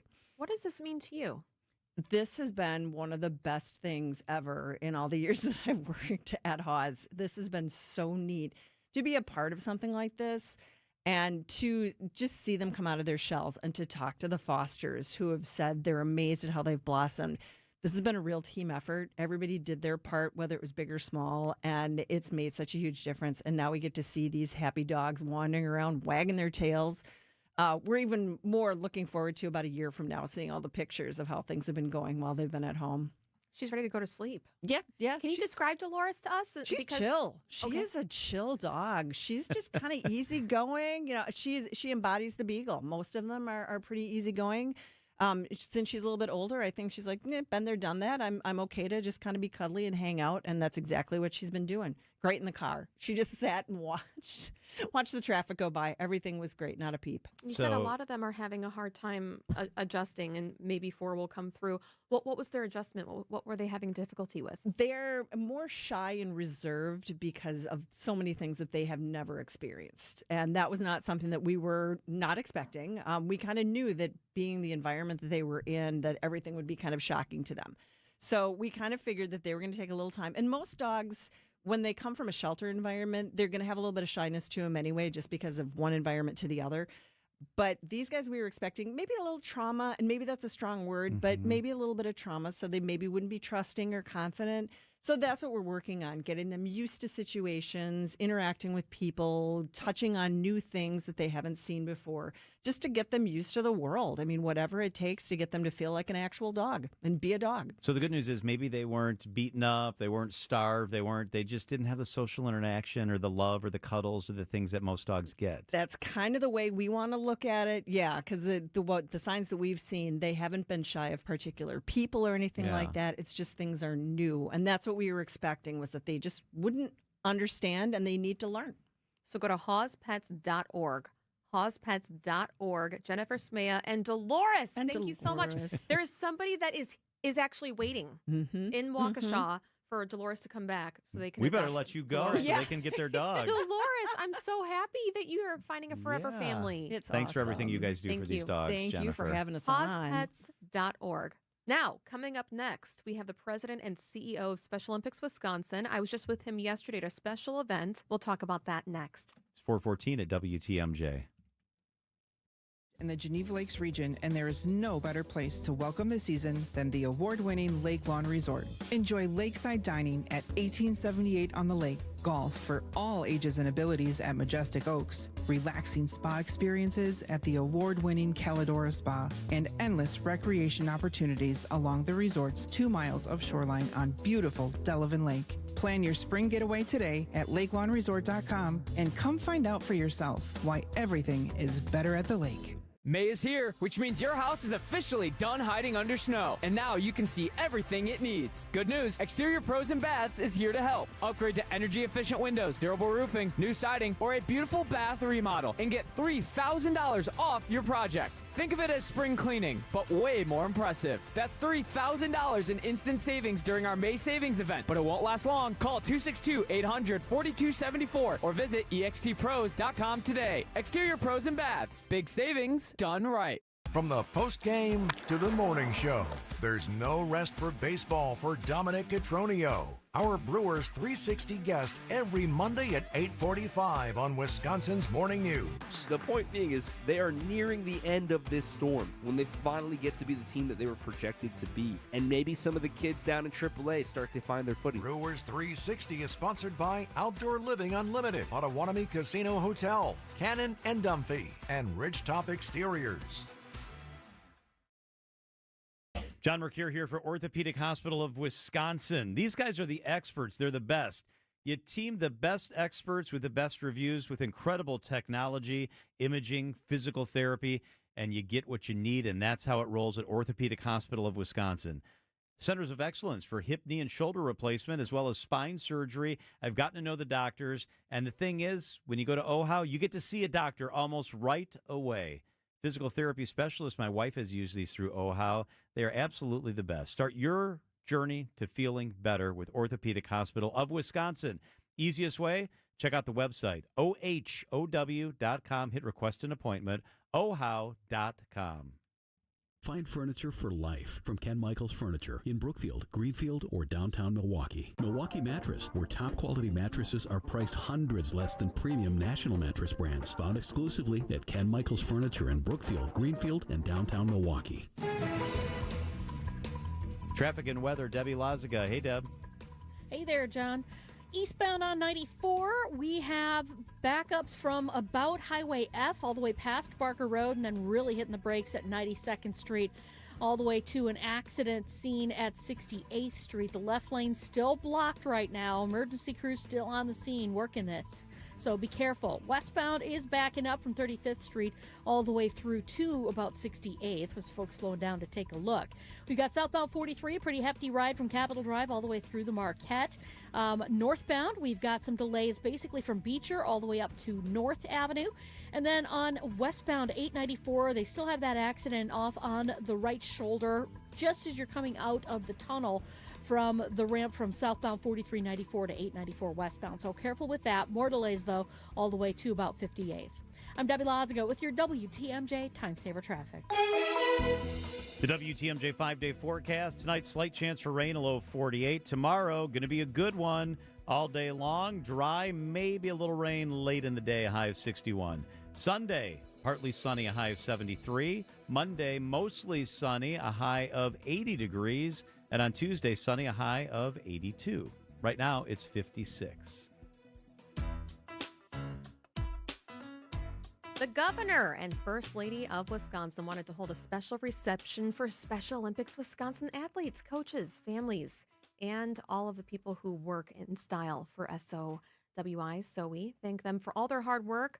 They will be competing in the USA Games in Minnesota soon. And we are very, very proud of each of the coaches and the 100 athletes and supporters who are part of Team Wisconsin, where everybody is welcome, everybody is included, and everybody is celebrated. And all of you are role models and an inspiration to all of us going forward. We're going to be watching you, making sure that you're doing well. And, you know, the Special Olympians represent us as a state. I thought that was such a great speech. Yeah.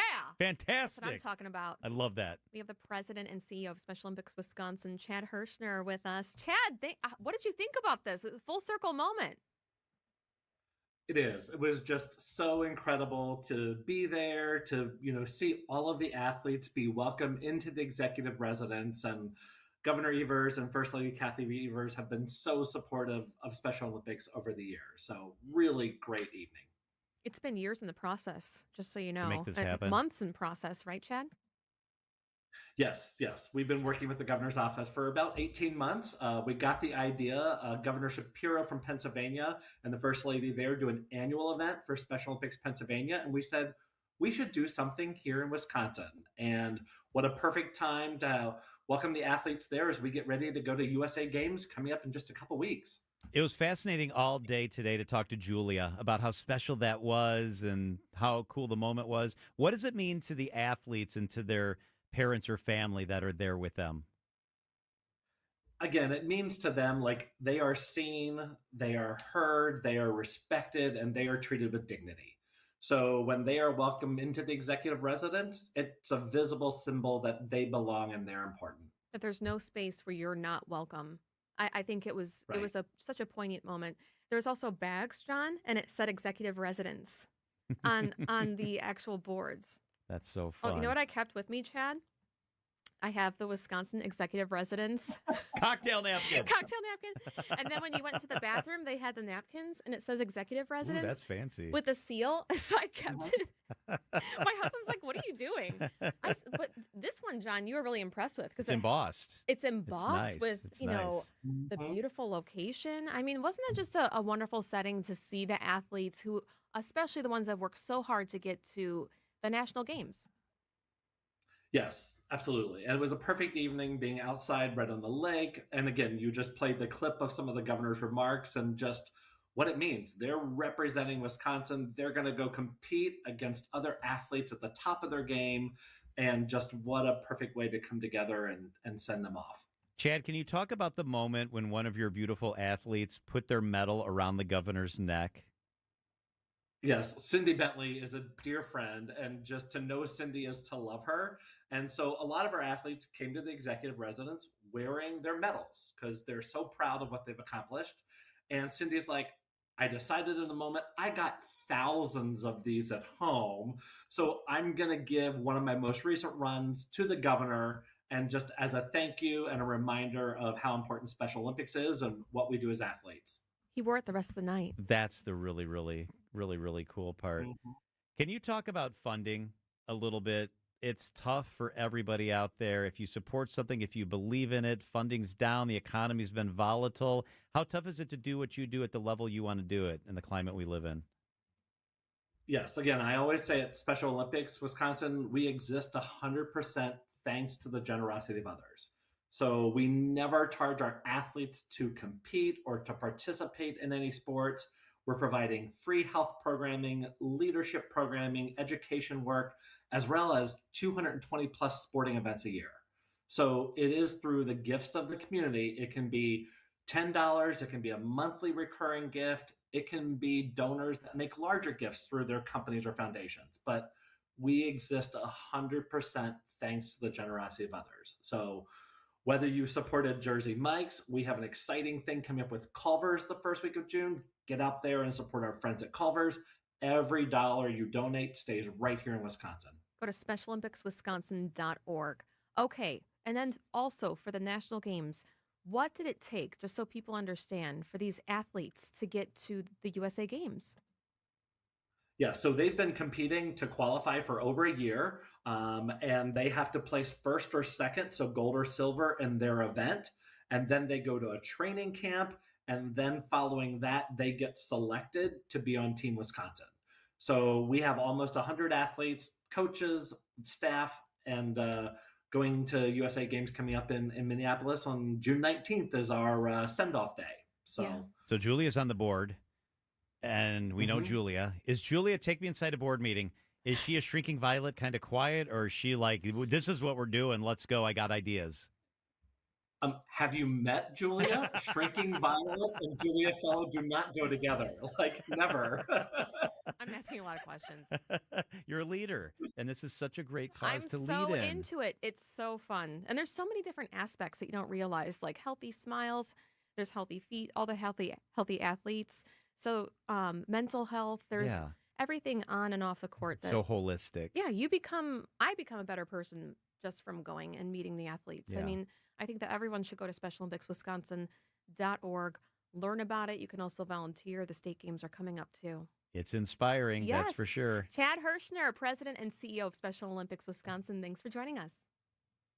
Thank you. Have a great weekend. Awesome. See you next month. Such a great moment. That's so cool. How special for everybody. It is 4:24 at WTMJ. Let's check the markets. The WTMJ Annex Wealth Management Market Update. Everything in the green. What a great way to end a great week for the markets. The Dow was up 294. That's more than 0.5%. The NASDAQ was up 51 points. That's 0.2%. The S&P 500 was up 28 points. That's more than 1/3%. Know the difference with Annex. You ever see the sign above the highway? The number of people that have been killed on the road? My wife, my son, and my unborn child were killed by a distracted driver. They were more than just a number. Your phone isn't worth it. Buckle up, phone down. Brought to you by the Wisconsin Department of Transportation. John Mercure here for the Freighter and the Medical College of Wisconsin Health Network. April was Donate Life Month, a time to recognize the impact of organ donation and the lives it can save. Right now, more than 100,000 people across the country are waiting for a life-saving transplant. We spoke with Dr. Emily Joachim, a transplant nephrologist with the Freighter and the Medical College of Wisconsin Health Network. Learn why organ donation is so important and much more by listening to that conversation, along with all past everyday health discussions at WTMJ.com. For those who seek the quiet majesty of the great land, Viking Alaska expeditions are the perfect choice, focusing on the destination rather than distractions. From the comfort of an elegant small ship, you'll explore the Inside Passage and touch the edge of the wilderness in true Scandinavian style. With Fox World Travel's expertise and Viking's world-class service, this is Alaska as it was meant to be seen, serene and spectacular. Space is limited for the 2027 season. Visit foxworldtravel.com or call 866-GO-FOX-GO. Finding the right talent is not just tough, it's critical. In a world shaped by rapid change, AI, and evolving skills, you need people who are ready to adapt and lead. Vince Vitrano for LAK Group, experts in recruiting across your organization, finding top candidates, assessing their skills, culture fit, and ability to thrive in the workplace of tomorrow. LAK Group does not fill positions. They build high-performing teams, engaged, future-ready, and equipped to navigate what's next. LAKgroup.com. Your financial life is not just about numbers. It is a journey, and Annex Wealth Management aims to help you move through it with clarity. When markets shift, it can be hard to understand what it means for what you have built. Annex offers guidance as a fee-only fiduciary firm, which means their recommendations are built around your best interests rather than commissions or product sales. Annex gives you access to a local team that includes wealth managers, financial planners, investment managers, estate planning attorneys, and client service specialists who work together to create a strategy tailored to your situation. They help clients with investment management, retirement income, planning, tax coordination, estate planning, education funding, and business succession strategies. Annex knows there's different financial plans for different stages of life, and they can help you adjust as things change. With nationwide accessibility, Annex blends personal attention with leading-edge tools to offer an experience built around informed decision-making. Annex Wealth Management. Know the difference. Click Get Started at annexwealth.com. No matter the month, no matter the time of year, a Wisconsin fish fry is a great tradition. WTMJ's John Mercure. Another great tradition is that fish fry at the famous Fox and Hounds. Experience 90 years of history at the Fox and Hounds, the Up North Log Cabin Supper Club near Holy Hill. The fish fry there, one of the best, and all of the dinners, by the way, are get one free when you buy one. Honey glazed salmon, pan-fried walleye, steak and lobster, prime rib on Saturday, any entree, buy one, get one free, desserts and ice cream drinks, yummy, and buy one, get one free. After a long week, relax with an old-fashioned. Choose from 20 bourbons, 100 wines, 8 unique dining rooms. The Fox and Hounds, kind of hugged by the Kettle Moraine Forest. Right off Highway 167 near beautiful Holy Hill. The Spring Drive is stunning, a must-see. Serving Saturday lunch from 11 till 2. Dinner today at 4 p.m. Dine early. Tables are open. Google, call, and reserve your all-you-care-to-eat fish fry. All other dinners, buy one, get one free. The famous Fox and Hounds. Hey, y'all. It's the Rocket Roger Clemens here. Spent a lot of time pitching heat. Years later, the pain in my joints remind me of those days, but I'm not looking to sit still, and I definitely am not interested in going under the knife. That's why I chose QC Kinetics. Not just for elite retired athletes. QC Kinetics gives everyday folks joint pain relief using regenerative treatments that work with your body to help repair joint damage. No surgery, no long recovery, whether it's your knees, hips, shoulders, or back. My friends at QC Kinetics will help you get moving again so you can get back to doing the things you love. QC Kinetics medical professionals will look at your x-rays or MRI to determine if you're a good candidate. I trusted QC Kinetics to help me feel like myself again, and I'm proud to recommend them to you. Call QC Kinetics today and schedule your free consultation. Call QC Kinetics, 414-667-5559. That's 414-667-5559. 414-667-5559. Wisconsin's afternoon news on Wisconsin's radio station, News Radio WTMJ. It's 4:30. I'm John Mercure. Your top story, a fourth member of the president's cabinet resigns. I'm Julia Fellow. Will the Wisconsin Central District president keep his job? I'm Debbie Lazaga, and good news, all the accidents have been cleared. We do still have delays, but if you're trying to get out of town for the holiday weekend, things should be a little bit better. Right now, southbound 43 backing up from Burleigh down through the Marquette. We've got the northbound side backing up from Kilbourne up past Locust. Westbound 94 still a bit heavy from 35th Street all the way to Hawley Road. Eastbound's backed up from 164 past Barker, and then back on the brakes from 92nd Street to about 68th. I'm Debbie Lazaga with your WTMJ Time Saver Traffic. Slight chance of showers, mostly cloudy though, a low of 48. Tomorrow, a slight chance of evening storms. Throughout the day tomorrow will be mostly cloudy, a high of 61. Right now in Milwaukee, it's 56 degrees and mostly cloudy. From the WTMJ Breaking News Center, the head of U.S. intelligence is stepping down. Director of National Intelligence Tulsi Gabbard has resigned. In her resignation letter, she said she is extremely grateful to the president for the trust he placed in her. She added, quote, "Unfortunately, I must submit my resignation effective June 30th, 2026. My husband, Abraham, has been recently diagnosed with an extremely rare form of bone cancer." Gabbard stated that while her husband faces major challenges, she must step away to be by his side. Gabbard becomes the fourth member of the current Trump cabinet to leave. Linda Kenyon, CBS News, the White House. The Ebola outbreak in Africa is leading some changes for U.S. travelers heading back to the States from countries in that region. News Nation's Brooke Schaefer. Starting now, U.S. citizens coming back to the States after visiting the Congo, Uganda, or South Sudan will have to fly to Dulles Airport in Washington, D.C. for enhanced Ebola screening. The CDC says those American travelers will be escorted to a specific area in the airport where they'll answer questions about their travel history and any symptoms. Anyone with Ebola symptoms, like a fever, will then be evaluated by a CDC public health officer. An American medical missionary in Congo who tested positive is sent to Germany for treatment. The CDC said an additional half dozen Americans with potential exposure will be transported to Europe as well.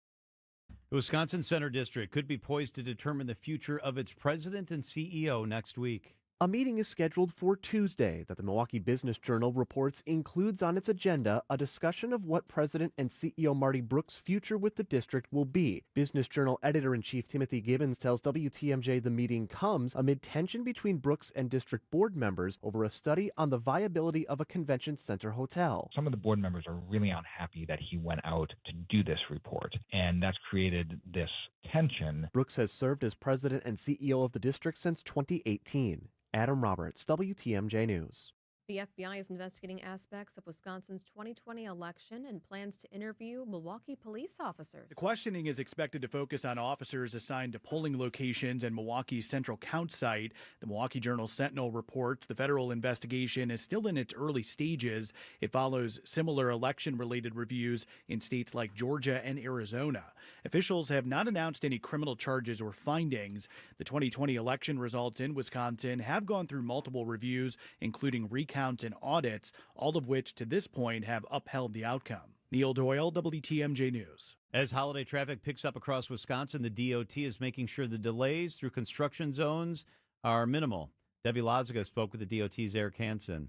It looks like we're in for another big travel Memorial Day holiday weekend. The DOT's Eric Hansen says crews are ready for it. As with all holidays, we shut down all work starting at noon on Friday. This shutdown will continue through the weekend, and then we'll start work again come Tuesday morning at 6 a.m. So what are we talking about here? With AAA predicting about 744,000 travelers on Wisconsin roads this weekend, shutting down construction over the holiday provides safer work zones for all of our drivers out there. Even though crews are stepping back this weekend, drivers will still need to watch out for existing long-term closures. For the latest construction updates, you can text the word construction to the WTMJ Siding Unlimited Talk and Text line 855-616-1620. We now know when a new documentary about Mr. Baseball will be released to theaters. Mr. Baseball. Bob Uecker. The Bob Uecker documentary entitled Uke will come out in Marcus theaters across Wisconsin on July 24th. Took his jockstrap and hung it around his neck. All of them were using gloves except Bob Uecker, who was using the man's tuba. These kind of things help keep his memory alive. Brewers president of business operations Rick Schlesinger tells Wisconsin's Morning News the film is top-notch. I've been really impressed with the professionalism and the quality of fans are going to love it when they see it. Eric Bilstead, WTMJ News. Opening pitch missed outside. It's really time for a WTMJ Sports Update from the Gruber Law Office's One Call That's All Sports Desk. The first-place Brewers take on the first-place Dodgers tonight at American Family Field. The Brewers have won 8 of 10. Manager Pat Murphy. I've said it all year, though. I trust these guys. They have high expectations of themselves, and we have high standards, so hopefully a weekend like this gives them some confidence. Logan Henderson on the mound tonight for the Brewers. Our coverage begins at 6:05 on WTMJ, the home of the Brewers. In the NBA, we're 1 month and 1 day away from the NBA draft. The Bucks currently own pick number 10 in the first round. Tonight on the floor, Game 3 of the Western Conference Finals in San Antonio. Spurs and Thunder tied at a game apiece. Outdoor Living Unlimited, WTMJ News Time, 4:36. Who doesn't need a seasonal wardrobe update? But who has the cash to always keep their wardrobe updated? Ladies, that's why you shop St. Vincent de Paul. Our women's clothing is always a highlight of our stores, and thrift store prices keep the costs low. It allows you to experiment and also find a hidden gem. St. Vincent de Paul thrift stores on Highway 100 in Layton and Greenfield, 23rd in Lincoln, and 76th and Bradley Road in Milwaukee. Ooh, you're gonna love it, St. Vincent de Paul. For those with a warm weather fashion passion, try St. Vincent de Paul thrift stores, because that's where you'll find a vast array of men's, women's, girls, and boys' warm weather apparel at the friendliest prices. So many choices, and at such a value. You can fill the closet without draining your wallet. Shop warm weather fashions at St. Vincent de Paul thrift stores on Highway 100 in Layton and Greenfield, 23rd in Lincoln, and 76th and Bradley Road in Milwaukee. You're gonna love it, St. Vincent de Paul. Wisconsin's afternoon news on WTMJ. Tragedy hits San Diego. The Crew sweeps the Cubs. A salute to service and more. It's the Weekend Review brought to you by Outdoor Living Unlimited. What we do here is go back.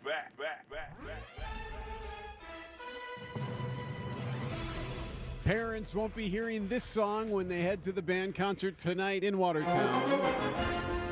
So Pabst is officially ending production of a legendary Wisconsin beer. Schlitz needs to go out with respect and dignity and glory. What do you say to Wisconsinites who are struggling and could have used that $600 per couple check? They should have gotten it all back. If you were governor, is this what you would have done? No, I would have returned all of the surplus. Police gave an update late Monday on the terrifying shooting outside the Islamic Center of San Diego after it came under fire from two suspects, killed 3 people, including a security guard. No one in our city should live in fear because of their identity, their faith, or their place of learning. The Committee on Strategic Planning and Budget for Milwaukee Public Schools meets tonight to consider Superintendent Brenda Cassellius' proposed $1.6 billion budget. Coming up next, is that cocaine in your underwear, or are you just happy to see me? Almost $9.5 million worth of cocaine was stuffed inside a shipment, 28 pallets of Kim Kardashian's line of underwear and shapewear. That's impressive. Thomas Massie lost his bid for re-election to a former Navy SEAL endorsed by President Donald Trump. It was the most expensive primary in the history of the House of Representatives. In a general election, it's much more problematic. But if you're trying to win a Republican primary and it's a crowded field, the Trump endorsement is the coin of the realm.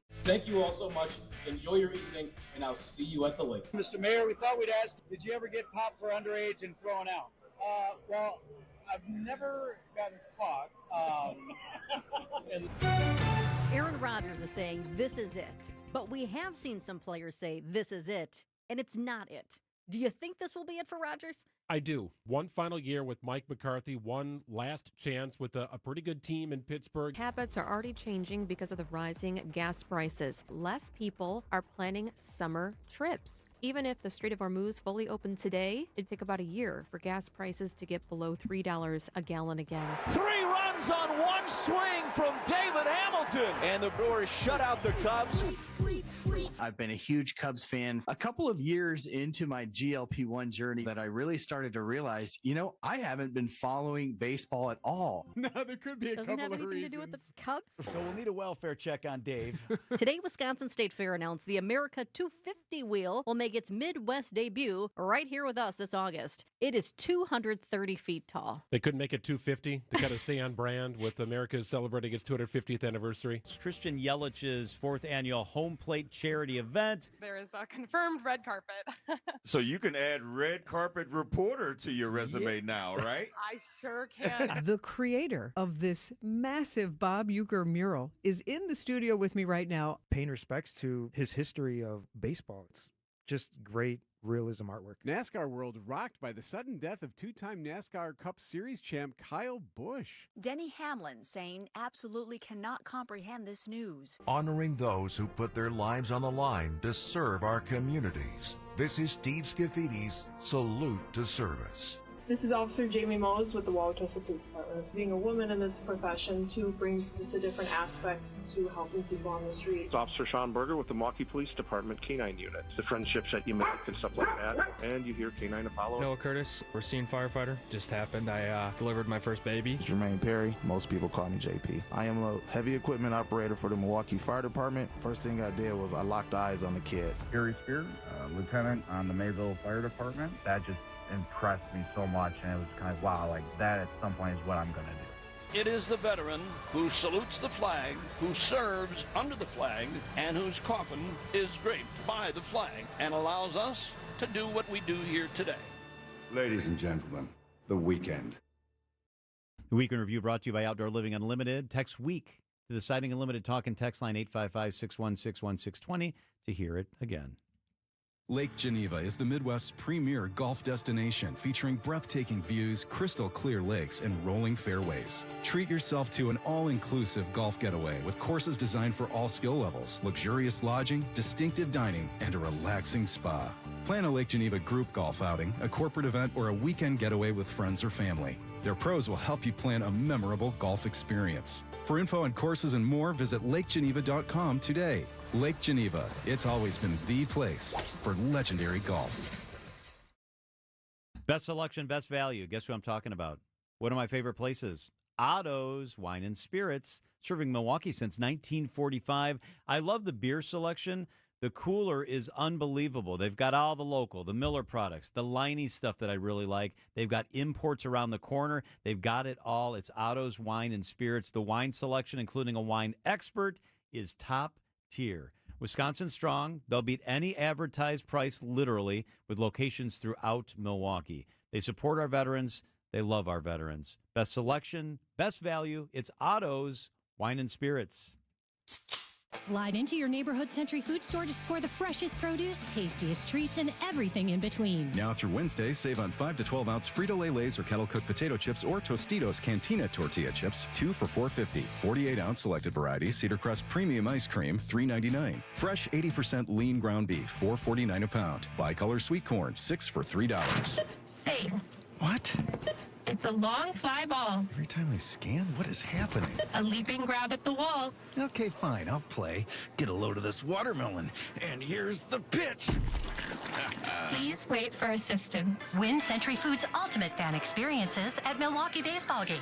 Throw out the first pitch, hold the ribbon for the Johnsonville Famous Sausage Race, or watch batting practice from the field. Ooh, what do I do? Complete the entry form in Century's weekly ad and return to the store. Oh, no, what happened here? Oh, self-checkout couldn't handle my heater. Here, I filled out my entry form. Gotta go. Have a great day. I'll go get the mop. Enter by August 5th. Now that the weather is becoming wonderful, let's think less work, more play. Let Outdoor Living Unlimited replace that deck, build the outdoor kitchen, add a covered structure. How about an automated pergola with automated screens? Let us build a space for you that you'll never have to paint.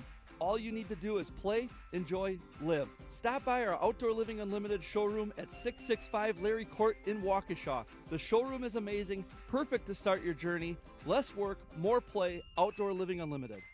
If you missed this, Big-time soccer player making big-time news halfway around the world. Esmir, Appleton, Wisconsin born. And with a chance to make history, Esmir stands at the dot. Bogdanovic scores! Or this. Damn, that was a lot of mean mugging. It was a lot. There was a lot going on there. Baseball people are paranoid about trying to get added grip to the baseball. The Blue Jays were taking exception. Trevor was trying to say, I don't need that to strike you out, and he ultimately did, and he let them know about it. Catch up on the Wisconsin's Afternoon News Podcast wherever you stream. Sponsored by Diversified Wealth Strategies. Traffic is sponsored by Design Exchange in Heartland and Pewaukee. Design Exchange is where discerning buyers with discriminating tastes come to find premium home decor on consignment at 25 to 40% off retail prices in Heartland and Pewaukee. 445, traffic and then weather. Debbie Lazaga, how are the roads? Problems on northbound 43 right at the ramp from Kilbourne. We've got the left shoulder blocked with a crash there, so that's going to start to tighten things up out of the Marquette. We've also got a crash in Waukesha County, eastbound 94, just past Barker Road, right around, actually past Highway 18. Watch out for the left shoulder blocked there. We've also got cars on the right shoulder with yet another crash, basically in the same spot. And also eastbound 94, just before Highway F, another crash off on the right shoulder. I'm Debbie Lazago with your WTMJ Time Saver Traffic. A few sprinkles possible tonight, a low of 48. Tomorrow, isolated showers late tomorrow, a high of 72. Sunday, a slight chance of showers early, partly cloudy. Slight chance of thunderstorms again at night, a high of 80 degrees. Monday, for your Memorial Day, mostly sunny and warm, a high of 83. Sunny and very warm for your Tuesday, a high of 86 degrees. Right now, Milwaukee, it's 55 degrees and mostly cloudy. Forecast is brought to you by Infinity Exteriors, your local experts for roofing, siding, and window projects.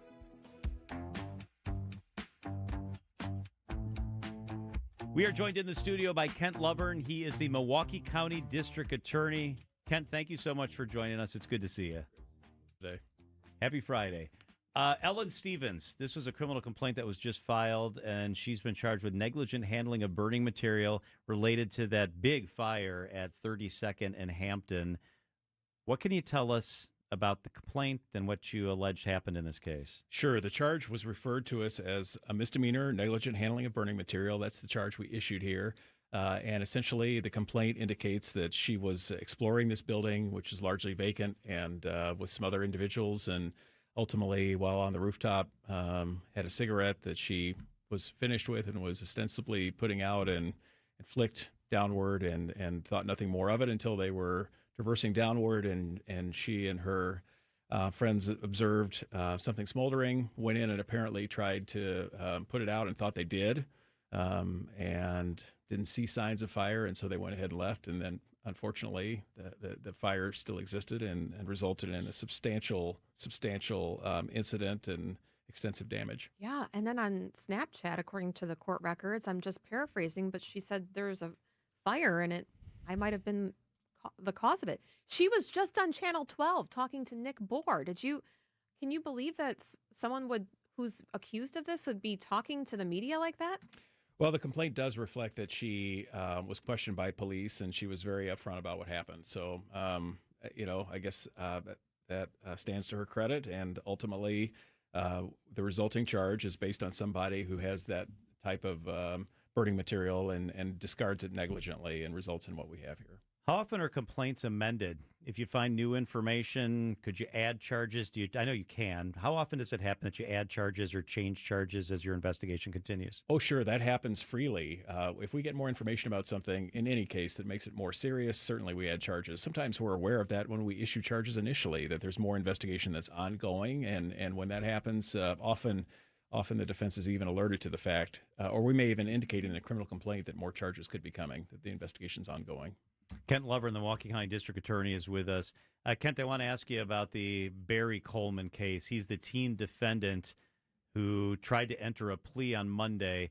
The basic deal is that it's alleged that he was involved in a kidnapping scheme, orchestrated a plan to rob a 7-year-old boy's mother, instead kidnap the boy. I'm reading from the criminal complaint, in an attempt to hold him for ransom in July of last year. So one of your assistants and a defense attorney come before Judge David Borowski, and they come before the judge and they say, like happens a lot of times in our courts day in, day out, they say that we have reached a deal. We've reached a plea deal. So then Judge Borowski is sitting on the bench and they start to explain the deal, and then he weighs in. I want you to hear a little bit of what he said, then I have a couple questions about this. This is David Borowski as he rejected the plea that was made between prosecutors and the defense team in this 15-year-old boy's case.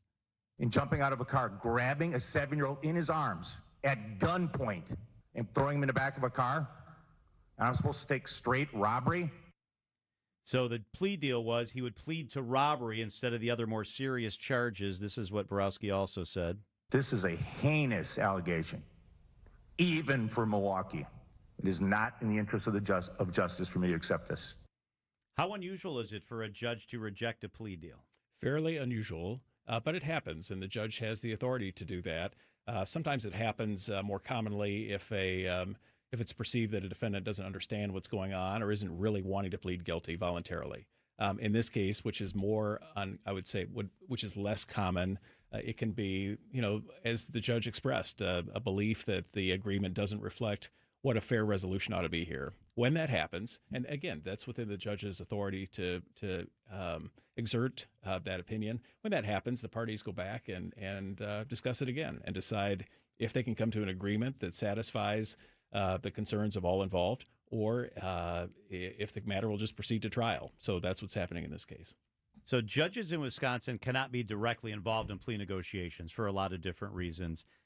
Do attorneys on both sides who are adversaries but also kind of respected combatants talk about the likelihood that a judge will accept a plea? Is that part of the discussion ever? What's the likelihood that an issue is seen with this? Is that part of the discussion or not really? Not often, because it generally, in the vast majority of cases, plea agreements are accepted by courts. And so that doesn't come into probably the discussion as much as perhaps the speculation about what the sentence might ultimately be, depending on who the judge is, depending on the judge's experience with certain cases, depending on the judge's sentencing record on cases. That's probably more likely the discussion among experienced attorneys. All right, let's move on, should we? How about the Isaiah Cologne Johnson case? So this was a high-profile incident when it happened. A cyclist was injured in a Walker's Point hit and run last summer. The case, the guy charged was Isaiah Cologne Johnson.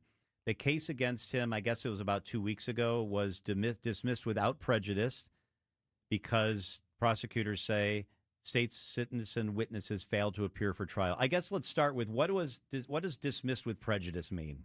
Well, in this case, it was dismissed without prejudice. I'm sorry, yes. Yeah. What does that mean? What that means is it's dismissed, but we can refile it again as soon as we need to. So that's the important distinction here. What happened here, and there's video on this that's been publicized, it's horrific, and we're all very lucky the individual affected by this has survived and is is recovering. Challenge is, of course, from the get-go has been the driver of the vehicle not arrested on the scene. The video which shows the horrific impact that this driver had on this victim does not display who the driver is. So that's where the investigation starts from. And the owner of the vehicle is not the driver of the vehicle. We know that. So it's been, from the beginning, an investigation that the police department's been working on to try to piece who, in fact, the driver is. The original criminal complaint in this case does allude to a victim to a witness who is in conversation with the person we charged in this case at the time of the collision. The challenge at the trial date here recently is that the essential witness has had some health issues recently, and we just were not in a position to go to trial 2 weeks ago. Now, the investigation's ongoing, I think, with some additional information that we're trying to gather here. And, the sincere hope, and I've actually been in touch with the victim's family on this one directly. The sincere hope is to move forward on this case again, but we have to make sure we have the evidence we need to prove it beyond a reasonable doubt. Yeah, so apparently the witness would be the person who's on the other end of the FaceTime. Or maybe they were on Facebook, or they were on some type of thing where he was talking to someone face to face on his cell phone while he's driving, and then you can hear him go, "Oh my goodness," and they could hear the crash. And then later on, police, thank goodness, found the vehicle involved. The front bumper was ripped off. The windshield was smashed. So what does this do to the victim, who is almost going through this all over again? Oh, no question that what's happened to them is, number one, something that should never happen to anyone in the first place. The incident itself. And number two, of course, like we all feel like we want the case to get done first the right way and get done as quickly as possible. And so, there's no question that frustration they feel right now with the system is completely justified. And we're not happy with where things are at right now either. But we're determined and, in fact, have continued to work on this even since the case was dismissed. And as I've said to them, we'll do everything possible to move forward with the case again. So a lot of people are asking when they heard this, there's lots of video. The guy who got hit is a witness, even though he only saw certain things. There are a lot of other elements to this case. What if the witness decides not to cooperate, or what if, God forbid, this witness passes away? Do you revamp? Do you retool? I mean, obviously, if you're a prosecutor and it's on the eve of trial, you've got laid out what you're going to do. And if a witness shows up, the responsible thing to do is probably to say, all right, we got to pause this. We got to reevaluate. Without that witness, is there the possibility still, if that were to be permanent, that this moves forward? Well, it would be a challenge. I don't think there's a question about that, and I've expressed that as well to the family here. I think that identifying the person responsible for a crime that's occurred is an essential piece of every single case, and this is no exception. And so, but it goes to show that you try everything you possibly can in terms of gathering evidence that could possibly be relevant moving forward, because you just do never know when something may happen to a witness you have that could impact your case entirely, or could be offset by having some other type of evidence. So this is why it's so important to do as thorough of an investigation as you possibly can, as soon as you possibly can. Is there a time deadline for your office to decide if charges will be refiled? How does that work? Ultimately, it's a felony charge, so we would have to. There's a statute of limitations of 6 years that a charge would have to be brought. But there's work being done as we speak on this matter to try to bring it forward again. I know you're very patriotic, and you spend part of the holiday usually at the Wood National Cemetery, doing that sort of thing. What other plans you got for the weekend? Well, I'm doing that for sure. Getting together with some friends tomorrow night. But yeah, I appreciate the event at the Wood Cemetery. I assume you're going to be there, and I will be there. emceeing it again this year. I will be there. It's a great opportunity to be in that space, which in and of itself I think is moving. Just to be in the physical space and to see the surroundings of that cemetery, and just to listen to people who are extraordinary in their own way, but who never display themselves in that fashion. They always display themselves with humility and grace, and just indicate they're just doing what they felt like was appropriate to do, and it's extraordinary. So for me, it's humbling to go. I always have a deeper appreciation for where we live and the freedoms we enjoy, and I think it's entirely appropriate to pay homage to those who have paid the greatest price for our freedom and security. That's very well said. Kent Lovern is the Milwaukee County District Attorney. Kent, thank you. Have a great weekend. Yeah, thanks. You too.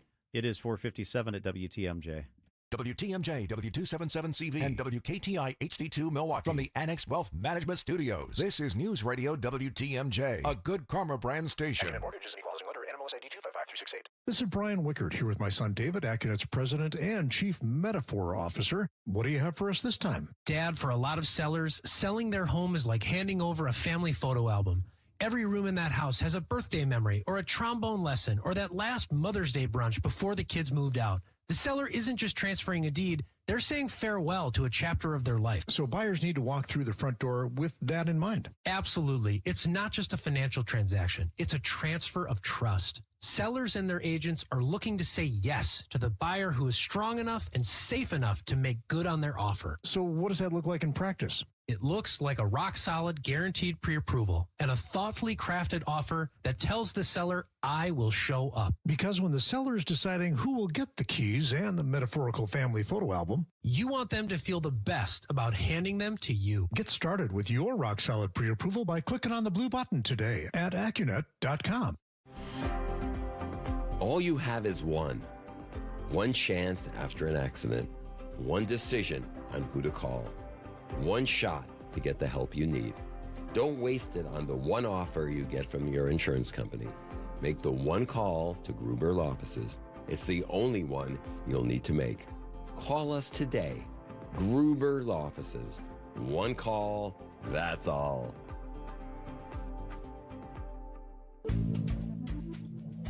Good Karma Brands is proud to be an equal opportunity employer, providing equal employment, development, and advancement opportunities to all teammates and applicants.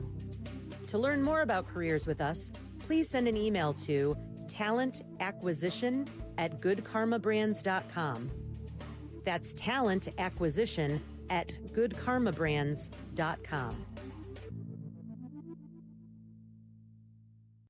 EAA AirVenture Oshkosh returns July 20th through the 26th. I love this, bringing together the world's greatest collection of aircraft, from vintage warbirds to cutting-edge current military innovation. Walk the flight line, that's fun. Meet fellow aviators. Experience legendary air shows, including a couple of them that are at night with fireworks. There's forums, there's food. It's great to just walk the grounds. Fuel your passion for flight. If you love aviation, this is your home. One of the great things we do in Wisconsin during the summer.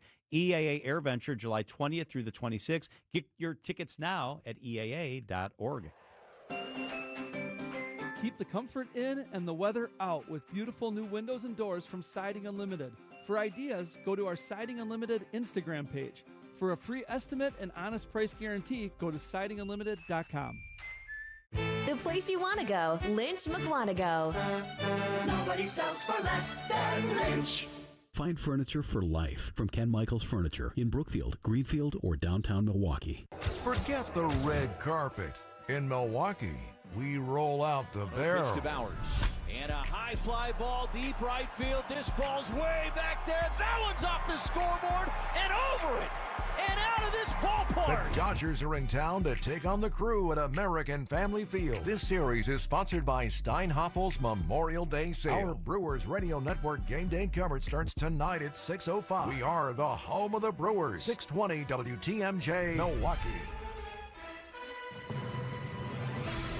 I'm John Mercure. Your top story: the president changes how immigrants apply for citizenship. I'm Julia Fellow. Misdemeanor charges filed for setting a building on fire. I'm Debbie Lazago. We've got an accident eastbound 94 with cars on either side of the roadway. This is just past Barker Road, so you want to be extra careful if you're heading past that scene. We've also got a crash on northbound 43 at the ramp from Kilbourne. The left shoulder is blocked with that one. And then we've got eastbound 94 also at Highway 164, or just past Highway 164. We've got the right shoulder blocked with yet another accident. I'm Debbie Lazago with your WTMJ Time Saver Traffic. Tonight, mostly cloudy, low 48. Tomorrow, partly cloudy, a high of 72 inland, cooler along the lake.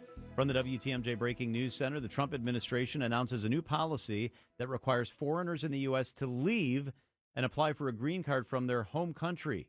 CBS's Cammie McCormick reports. For over half a century, foreign nationals with legal status have been able to apply for and complete the entire process for permanent residence while in the U.S., including individuals married to U.S. citizens. This is the latest step by the administration, making legal immigration more difficult for foreigners already in this country. And critics say forcing people to return to their home countries to apply for a green card would result in many of them being barred from coming back. Citizens of 39 countries, most of them in Africa and Asia, currently face outright bans from entering the U.S. under a travel ban signed by President Trump on national security grounds. Republicans are at odds over the $1.8 billion fund that would compensate claimants who say they were unjustly treated by the Justice Department under President Joe Biden. ABC's Selena Wang. This is a fund that would reward the president's allies. It could even compensate rioters who stormed the Capitol on January 6th and attacked police officers. So some strong statements coming from Republican members of Congress, including Senator Mitch McConnell. He said, quote, "So the nation's top law enforcement official is asking for a slush fund to pay people who assault cops. Utterly stupid, morally wrong. Take your pick." 2 police officers who defended the U.S. Capitol during the January 6th attack also sued earlier this week, asking a judge to halt the creation of the controversial fund. Closer to home, a woman is facing charges over a 5-alarm fire at an abandoned building. According to a criminal complaint, 22-year-old Ellen Stevens admitted to exploring the abandoned building at North 32nd and West Hampton Avenue with friends Wednesday before smoking a cigarette on the roof. She then allegedly threw the butt of the cigarette through an opening, stating she noticed smoking when she left but believes she had stomped it out. Later, after hearing about the fire, she posted to Snapchat that she, quote, "may or may not have lit the building on fire by accident." Stevens is charged with misdemeanor negligent handling of burning material. Elizabeth Linton in WTMJ News. The War Memorial Center is displaying the 7th annual Field of Flags to honor those who have fallen. Gold Star family is a family of someone who died in service of the nation. President General Brian Winsky says the memorial is to honor Gold Star families. He tells WTMJ he hopes people will remember the reason for the holiday. I want them to enjoy it, and I guarantee they will have a better weekend if they take some of that time to reflect on those who made it possible, those who died in the service of our nation. The field features over 27,000 flags. Each section represents a different war in which American troops fought. The flags will stand on display through May 27th. Elizabeth Linton in WTMJ News. Coming up, ready to start a series against another first-place team. Outdoor Living Unlimited, WTMJ News Time, 5:05. It's Mike with Infinity Exteriors. I've seen it all, Wisconsin. Sketchy sales gimmicks for low-quality windows, siding that costs more than a new home, fly-by-night roofers. 60,000 happy customers made a better choice. Infinity Exteriors roofing, siding, and windows all come with our lifetime workmanship warranty, no overcharges, and transparent pricing. At Infinity Exteriors, we're on a mission to save our communities from unscrupulous contractors. Visit infinityexteriors.com. Are you worried about running out of money in retirement? Wondering about how to pay less taxes? Join me, Tony Drake, for the Retirement Ready Show, live every Saturday at noon and Sunday at 7 a.m.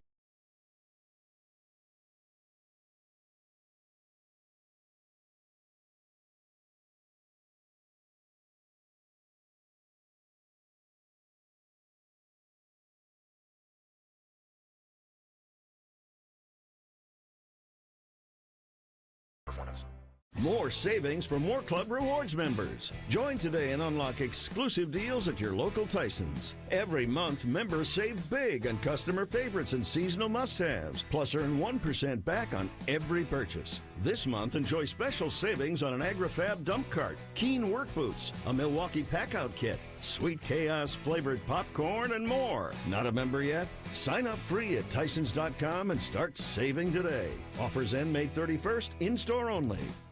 Hey, WTMJ's John Mercure here. Are you thinking about plans for this spring? Maybe already looking ahead to the summer or the fall? I've got you covered. I hope you'll join me this Saturday and every Saturday at 1 o'clock for Experience Wisconsin. We check in with places across our state, organization, regions, stuff that you need to know to help you get the coolest stuff planned. It's Experience Wisconsin. This week we are joined by Sheboygan and the famous Fox and Hounds. Saturdays at 1, right here on 620 WTMJ. Time for a WTMJ Sports Update from the Gruber Law Offices. One call, that's all sports desk. Following a 3-game sweep of the Cubs, the first-place Brewers are back home for Game 1 of a 3-game series against the Dodgers. Brewers pitching begins the series with the third-best ERA in all of baseball. Brewers President of Baseball Operations, Matt Arnold. Hookie has just been phenomenal with these types of guys, whether it's Corbin Burns or Brandon Woodruff or Freddie Peralta, et cetera. I mean, all these guys have just flourished underneath Chris Hook and Jim Henderson, and I'm just so thrilled to partner with those guys every day. They're wonderful. Our coverage of tonight's game starts at 6:05 right here on the home of the Brewers, WTMJ. And the Packers begin organized team activities on Tuesday of next week.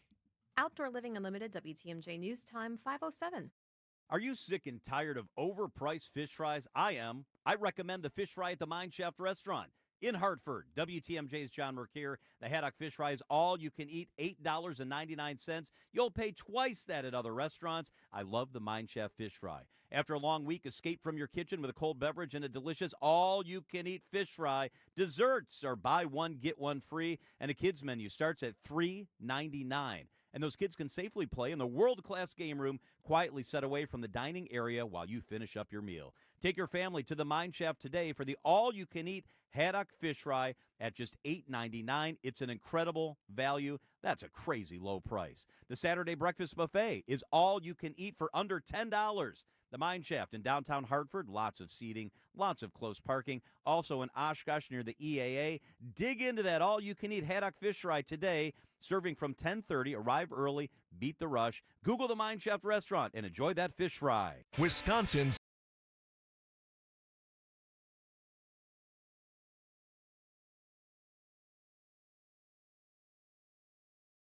are your hosts, John McCure and Julia Fellow. All right, thanks for hanging out with us. A fascinating story that is breaking this afternoon. A Milwaukee man charged with making terroristic threats against the governor, but it's got a real twist. WTMJ's Adam Roberts is with us in the studio. Hey, Adam. Hey, guys. Yeah, a couple of them, actually. These charges just filed recently, and I was able to dig through some of the accusations made against this man. David Walker Jr. is his name, currently in custody, $5,000 cash bail, awaiting court proceedings. Now, this all stems from an incident on May 13th. So the complaint alleges that this individual, Mr. Walker, filed a news tip, which we get all the time, oftentimes from people who want to remain anonymous. But this individual allegedly used a different person's name and email address to send the message of, quote, at approximately 8 a.m. tomorrow morning, I will be killing the governor of Wisconsin. And that was the message sent to CBS 58, one of the TV stations here in town.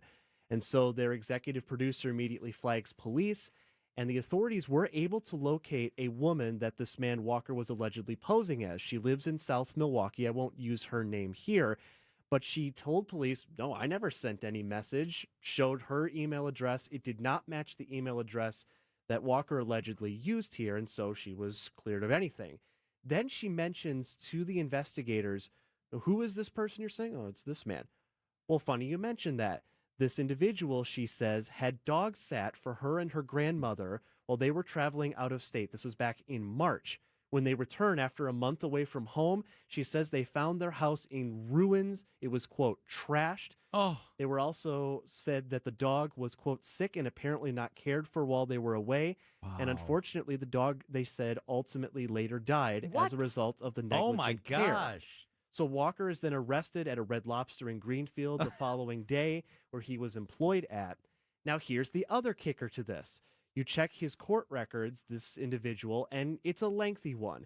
And it includes very similar convictions years ago, 2019 and 2020. The records show Walker sent bomb threats targeting the federal courthouse here in Milwaukee, as well as our criminal justice facility, to Fox 6, different news organization, and also used a different name and a different email address. So a pattern seemingly unfolding here. So now 3 charges against Walker in this case, including making terroristic threats towards the governor, who, surprise, has now been put on a no-contact list. Walker cannot contact the governor in any way. Governor's office not commenting on this story It is, of course, not the first time there's been publicly threats made against the governor. It happens, but remember back in 2023, there was the man who demanded to speak with him, had a handgun, was at the state capitol building. This is a much different scenario than that.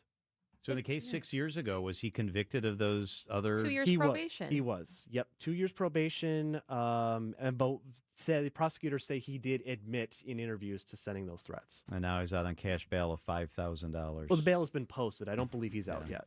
So what is that? In Wisconsin, you actually have to pay it. So wow, this is a crazy story. WTMJ's Adam Roberts. Great stuff. Good digging. Thanks, Adam. Of course. It is 5:13 at WTMJ. Kyle Busch, the race car driver, by now you undoubtedly know that he has passed away. We have new details on what may have caused his death, or at least the conditions leading right up to it. And he's got a long history here in Wisconsin. John Everett, Road America, with some reflection on the time Busch spent at Road America.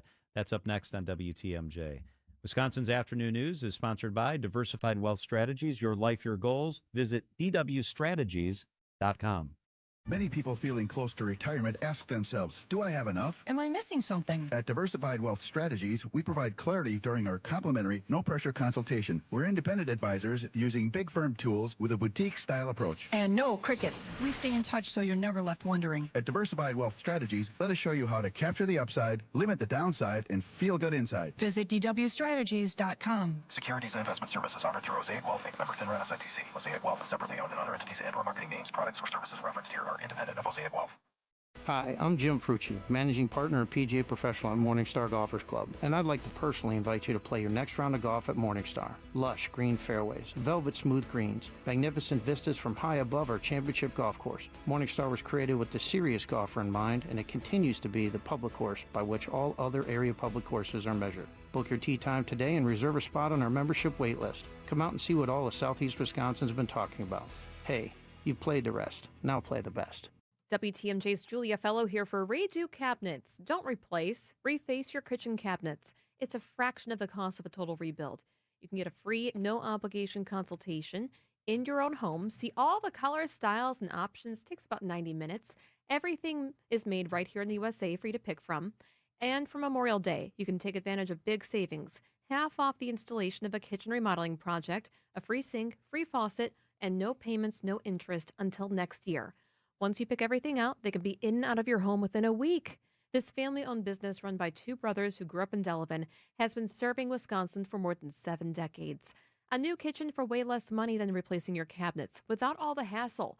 Call now, 414-677-6417. That's 414-677 or 414-677-6417 or visit redocabinets.com. 414-677-6417. Hey, WTMJ's John Mercure here. Are you thinking about plans for this spring? Maybe already looking ahead to the summer or the fall? I've got you covered. I hope you'll join me this Saturday and every Saturday at 1 o'clock for Experience Wisconsin. We check in with places across our state, organization, regions, stuff that you need to know to help you get the coolest stuff planned. It's Experience Wisconsin. This week we are joined by Sheboygan and the famous Fox and Hounds. Saturdays at 1, right here on 620 WTMJ. If you missed this, big-time soccer player making big-time news halfway around the world. Esmir, Appleton, Wisconsin born. And with a chance to make history, Esmir stands at the dot. Bogdanovic scores! Or this. Damn, that was a lot of mean mugging. It was a lot. There was a lot going on there. Baseball people are paranoid about trying to get added grip to the baseball. So the Blue Jays were taking exception. Trevor was trying to say, I don't need that to strike you out, and he ultimately did, and he let them know about it. Catch up on the Wisconsin's Afternoon News podcast wherever you stream. Sponsored by Diversified Wealth Strategies. Sponsored by Tehan Greenhouses in Oak Creek. Buy direct from the grower. Tehan Greenhouses in Oak Creek. Shop the best selection of blooming hanging baskets, deck planters, annuals, perennials, and vegetables. Prices flat from last year. Buy direct. Tehan Greenhouses.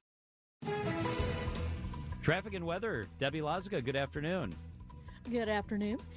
Eastbound on 94, still dealing with some accidents just east of Barker Road. Cars on either side of the roadway, so watch for delays coming in from Highway F to that point. We've also got delays from, just after Highway 67 all the way to about Kettle Moraine Scenic. So just be careful. Genesee Street, same thing. We've also got a few delays through the stadium interchange to about 35th Street.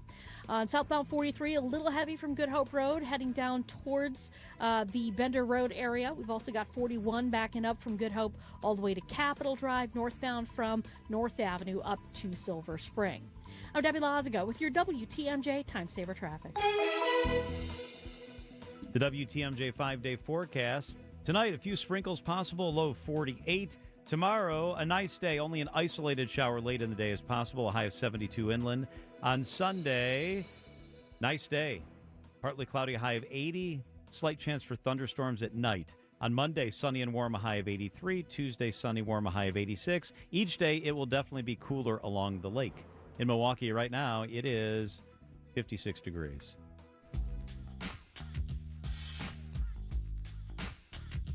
Legendary racer Kyle Busch passed away at the age of 41. We're learning more about his medical incidents leading into that.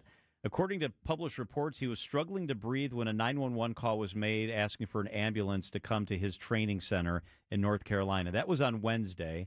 A couple of days ago, an unidentified male made the call telling a 911 operator Busch had shortness of breath, was hot, passed out, and was coughing up blood as he passed out. Busch was at his facility in a racing simulator when he became ill. Then yesterday at 5:40, NASCAR announced that Busch had died, shocking the racing community. He was 41 years old.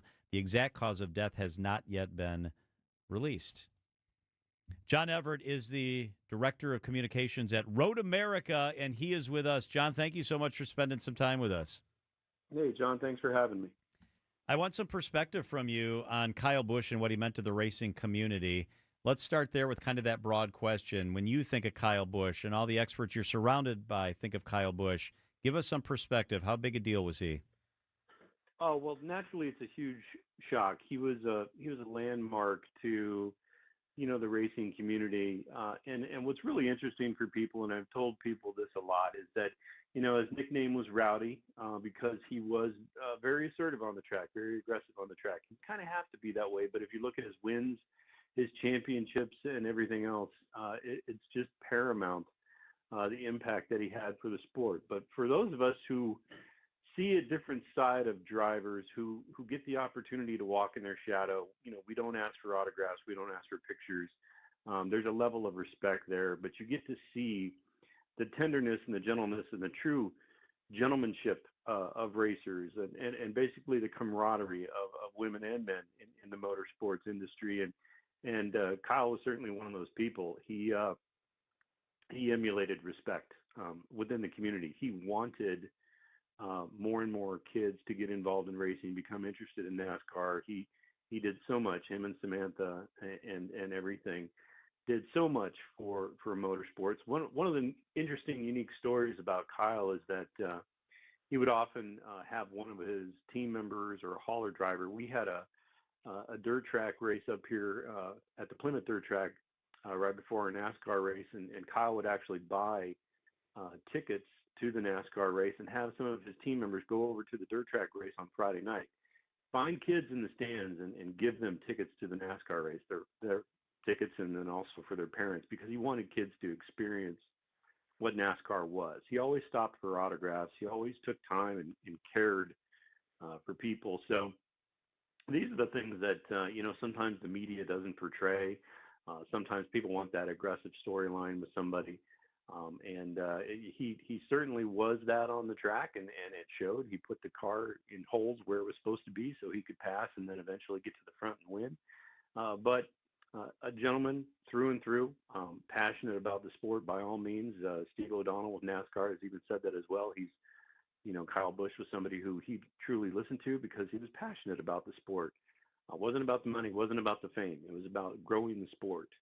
And we certainly saw that here when he won the Henry 180, the Xfinity race in 2021. He was through and through a gentleman and a champion with our sponsors, and gave that extra time for everybody.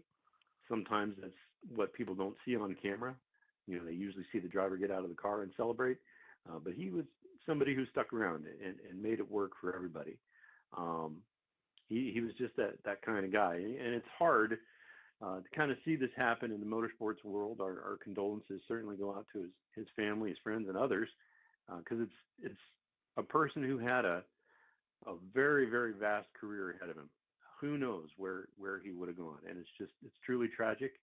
And, everybody's incredibly shocked, because it's really those of us that have the honor of being able to, again, walk in the shadow of these great people, whether it's an athlete or a driver or anything like that. And it's tough to tell these stories, especially when they're gone so soon.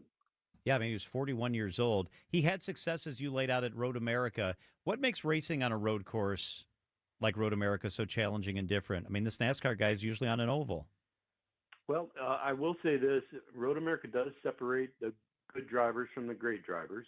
When you win at Road America, you've truly notched an accomplishment in your career on your resume. Everybody wants that, and Kyle was certainly one of those people who could drive. He was as they like to say, he was a wheelman, and he would race anything, almost anywhere. He started at a very, very young age on, small made-up go-kart tracks in their front yard or on their street, and then moved up and moved into various ranks such as sprint cars and others and legends. And he knew what he wanted to do in life. So did his brother.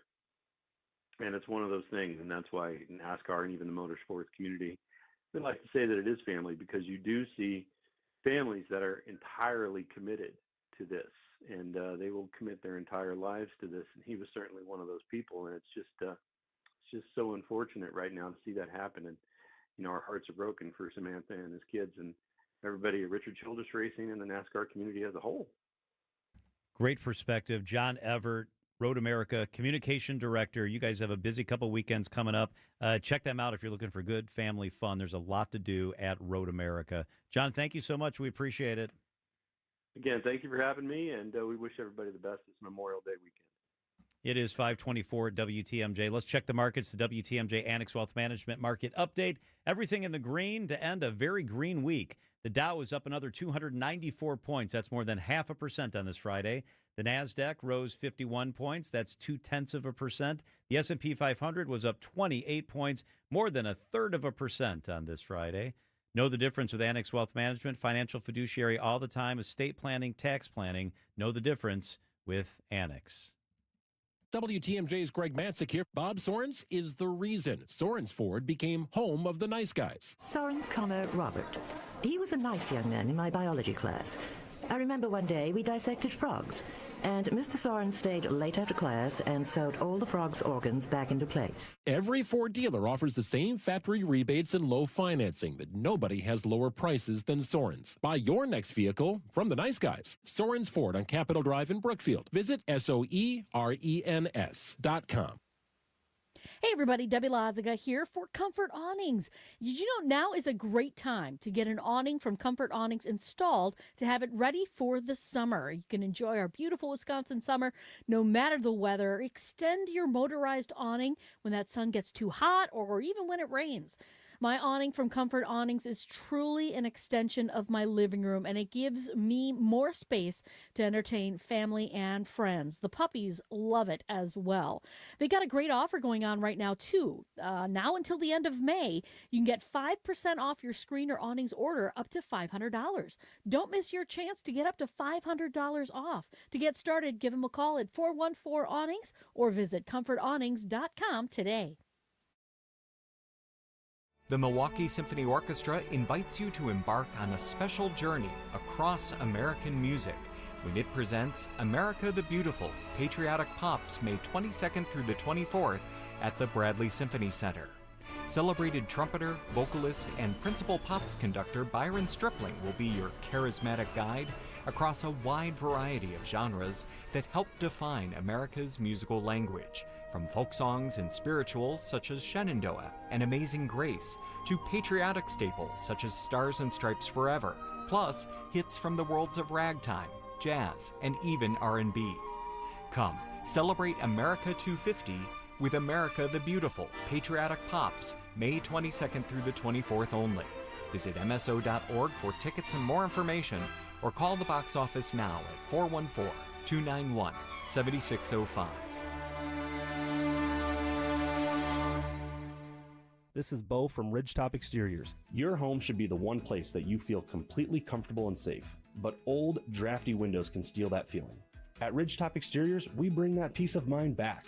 As Wisconsin's leading Pella Premier contractor, we install beautiful, secure windows and doors that can save you up to 40% on your energy bills. Get a home full of new Pella windows for as low as $198 a month. Learn more at ridgetopexteriors.com. Ridgetop Exteriors. Amazon Business. Discover smart business buying, where unmatched selection meets AI-driven tools to simplify complex processes so you can focus on what matters most. Learn more at amazonbusiness.com. Enjoy the Fox and Hounds restaurant's fabulous all-you-can-eat fish fry. It's one of the best. The magnificent Sunday brunch is also all-you-can-eat. Kids and grandkids under 3 eat free. Call and reserve foxandhoundsrestaurant.com. Kessler's Diamonds. Kessler's Diamonds. Welcome to our Everyday Health feature, sponsored by the Freighter and the Medical College of Wisconsin Health Network. Back and neck pain that can interfere with your daily activities, reduce your quality of life, depending on the condition causing your pain. There are effective options that may not require surgery. With more, we welcome in Dr. Carly Sauter, physical medicine and rehabilitation physician with the Freighter and the Medical College of Wisconsin Health Network. A lot of people get it. A lot of people don't know exactly how they got it. What are the common causes of back and neck pain? Back and neck pain are one of the most common conditions that people see doctors for. The usual or most common types of reason for it are going to be things like muscle strain and spasm, injuries resulting from falls, and then a lot of symptoms can come from degenerative conditions as well. So what types of back and neck issues does your team treat? We treat a very wide variety of conditions. Some of the simple things like we mentioned with sprains and strains. We also treat patients with disc herniations, pinched nerves, spinal stenosis. And then because of the breadth of our team, we're actually able to take care of more complex conditions too. So what should people do when they are experiencing pain in their back or in their neck? Many types of conditions will settle down or go away with time. And that's really a very common way for this to go. However, if the pain is very bothersome, it's worth seeking care. Household activities can be helpful, avoiding bed rest, using ice, heat, topicals, and over-the-counter medications if your doctor says it's okay. If the pain is running down your arms or legs and there's weakness or there's other neurologic symptoms, those are reasons to see a doctor more quickly. Is there a difference in where a person receives care for back and neck pain? Receiving care at an academic health network is a wonderful option. We have the opportunity to have physicians and other medical providers that have wide range of expertise. We have access to all the latest innovative treatment options. We have many diagnostic options that are state-of-the-art. We follow very evidence-based medicine to get patients their best outcomes in an individualized way. Dr. Carly Sauter is a physical medicine and rehabilitation physician with the Freighter and the Medical College of Wisconsin Health Network. Dr. Sauter, we appreciate your time and information. Great insight. Thank you very much. This report sponsored by Exterior Pros and Baths. Trust the pros and kick off your home transformation. Don't just upgrade, transform your home. From bold exteriors to breathtaking baths, Exterior Pros makes it happen. Exterior Pros. Trust the pros. Wisconsin's afternoon news on Wisconsin's radio station, News Radio WTMJ. It's 5:30. I'm John Mercure. Your top story: charged with making threats against Governor Evers. I'm Julia Fellow. Senate Republicans outraged over the anti-weaponization fund. I'm Debbie Lazago. We're seeing delays eastbound 94 from Highway F all the way through the Barker Road area. More delays from 70th Street to Hawley Road, and then again through the Stadium interchange to the 35th. Southbound 41, heavy from Good Hope Road down past Capitol. Northbound slowing from North Avenue up to Hampton. Eastbound 894, a bit backed up, heading past Forest Home all the way to about 60th Street. The westbound side's backed up from about Loomis to 60th. And then we're also seeing delays northbound 4394 from Howard Avenue up past Oklahoma. I'm Debbie Lazago with your WTMJ Time Saver Traffic. Few sprinkles possible tonight, a low of 48. Tomorrow, isolated showers late, a high of 72 degrees. Right now in Milwaukee, it's 55 degrees and mostly cloudy. From the WTMJ Breaking News Center, a man from Milwaukee is accused of using someone else's identity to make terroristic threats toward Governor Tony Evers. David Walker Jr. is alleged to have contacted a Milwaukee TV news station using the identity of a woman from South Milwaukee and emailing, quote, "I will be killing the governor of Wisconsin," earlier this month. The actual woman told police she never sent any message, but that Walker had dog sat for her in March and left the house a mess. Court records show Walker has previously been convicted of making bomb threats to a separate news station targeting the federal courthouse and criminal justice facility in 2019 and 2020. Bail is set at $5,000. Adam Roberts, WTMJ News. Senate Republicans blasting acting Attorney General Todd Blanche at an explosive meeting in the Capitol over the proposed anti-weaponization fund. News Nation's Joe Khalil. As Senator Ted Cruz describes it in his latest podcast episode, he says it was the most heated meeting he has ever been in on Capitol Hill. He described several Senate Republicans screaming at Todd Blanche over this weaponization fund. The issue Republicans have with it is some of them feel like it is going to be painting all Republicans as potentially corrupt. The $1.8 billion program is to compensate people who claim they were unfairly targeted or investigated by the federal government. A judge tossing out the federal indictment charging Kilmar Abrego Garcia, the Salvadoran man the Trump administration deported last year. CBS's Cammie McCormick. A judge in Tennessee threw out the charges on the grounds the Justice Department's prosecution was vindictive and selective. It's a massive victory for Abrego Garcia, a legal U.S. resident. His case has been a flashpoint in the president's immigration crackdown after he was mistakenly deported to El Salvador and returned, and then charged with 2 counts of human smuggling, to which he pleaded not guilty. Trump administration officials have said Abrego Garcia cannot remain in the U.S. A lawsuit from the U.S. Department of Justice is dismissed. It sought to obtain a list of personal voter information for everyone in Wisconsin. A federal judge ruled that the DOJ's request for data, including partial Social Security numbers and driver's license numbers, is unlawful. This was one of more than 24 lawsuits filed against states with Democratic governors in an attempt to access voter data. The Wisconsin Elections Commission says Wisconsin's voter list of just names and addresses is available for purchase, but state law prohibits other confidential information from being released. Jessica Gatso, WTMJ News. Governor Tony Evers is formally requesting federal disaster aid following storms and flooding last month that caused widespread damage across Wisconsin. State and FEMA assessments found $27 million in damage. The governor's request asks President Trump to approve public assistance for 20 counties, including most of southeast Wisconsin. We now know when the new documentary about Mr. Baseball will be released to theaters. Mr. Baseball. Bob Uecker! The Bob Uecker documentary entitled Uke will come out in Marcus theaters across Wisconsin on July 24th. Took his jockstrap and hung it around his neck. All of them were using gloves except Bob Uecker, who was using the man's tuba. These kind of things help keep his memory alive. Brewers president of business operations Rick Schlesinger tells Wisconsin's Morning News the film is top-notch. I've been really impressed with the professionalism and the quality of fans are going to love it when they see it. Eric Bilstead, WTMJ News. Opening pitch missed outside. Time for a WTMJ Sports Update from the Gruber Law Offices. One call, that's all sports desk. The first-place Brewers take on the first-place Dodgers tonight at American Family Field. The Brewers have won 8 of their last 10. Manager Pat Murphy. I've said it all year, though. I trust these guys. They have high expectations of themselves, and we have high standards, so hopefully a weekend like this gives them some confidence. Logan Henderson on the mound tonight for the Brewers. Our coverage begins at 6:05 right here on the home of the Brewers, WTMJ. In the NBA, we're 1 month away and 1 day from the NBA draft. The Bucks currently own pick number 10 in the first round. And tonight, it's Game 3 of the Western Conference NBA Finals in San Antonio, with the Spurs and Thunder tied at a game apiece. Outdoor Living Unlimited, WTMJ News Time, 5:35. WTMJ's Eric Bilstead here for QC Kinetics. At some point, you stopped calling it pain, and you just started calling it normal.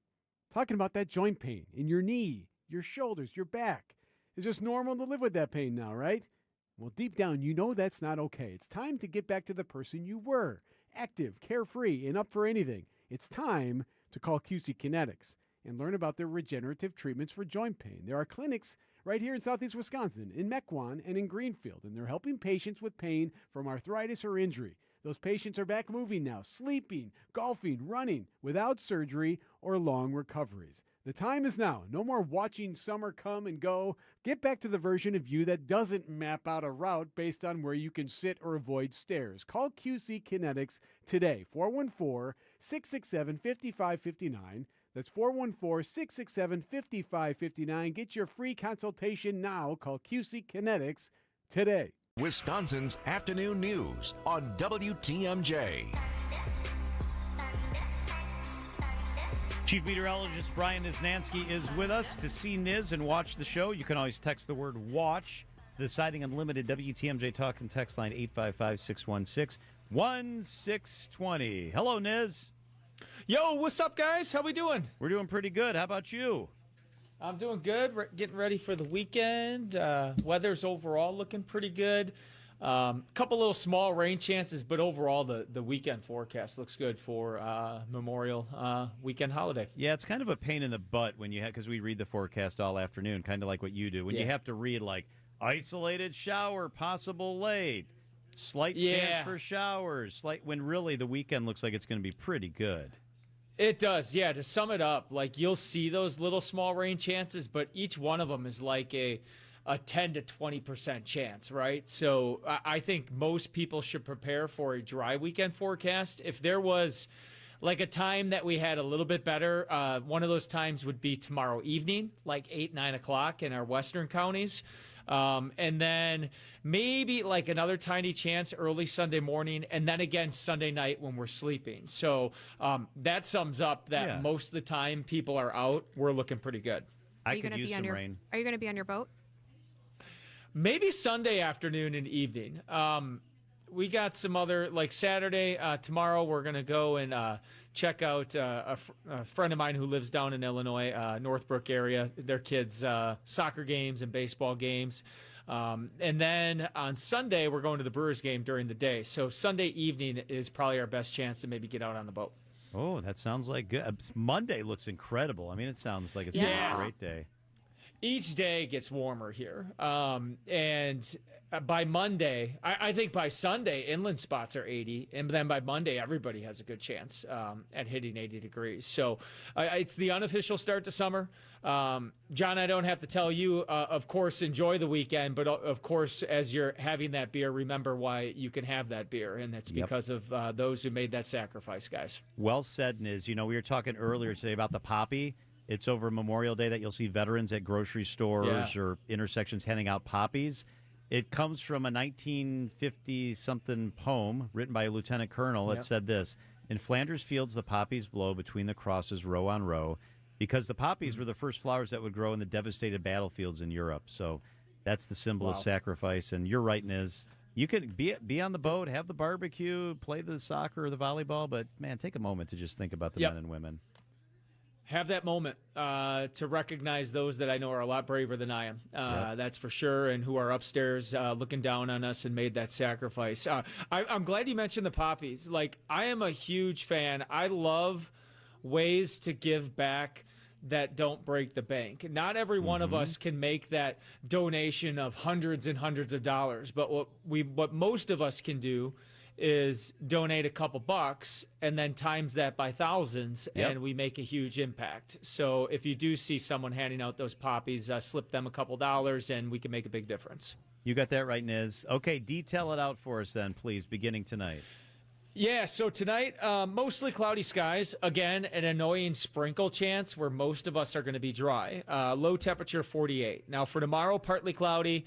Again, that isolated shower possible, I would say 7, 8 o'clock in the evening, but don't let it alter any outdoor plans. Just be prepared for it. 61 degrees for your high lakeside, 72 inland. Sunday, mainly dry forecast. And again, we could get a return of a shower or even a thunderstorm Sunday night while we're sleeping. A high of 72 on Sunday, inland 80.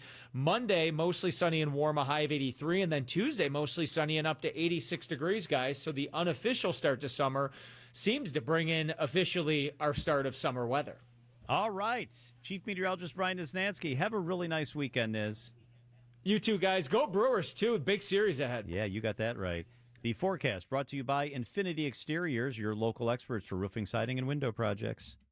Hey, this is Mike from Infinity Exteriors. Buying a roof, siding, or windows can feel overwhelming. Hidden costs, confusing contracts. We don't play that game. We educate you so you can decide. And when you know the facts, Infinity Exteriors is the clear choice. Since 1997, we've installed peace of mind with no surprise upcharges, flexible budgets, and immediate financing. Infinity Exteriors, saving our communities from unscrupulous contractors. Visit infinityexteriors.com.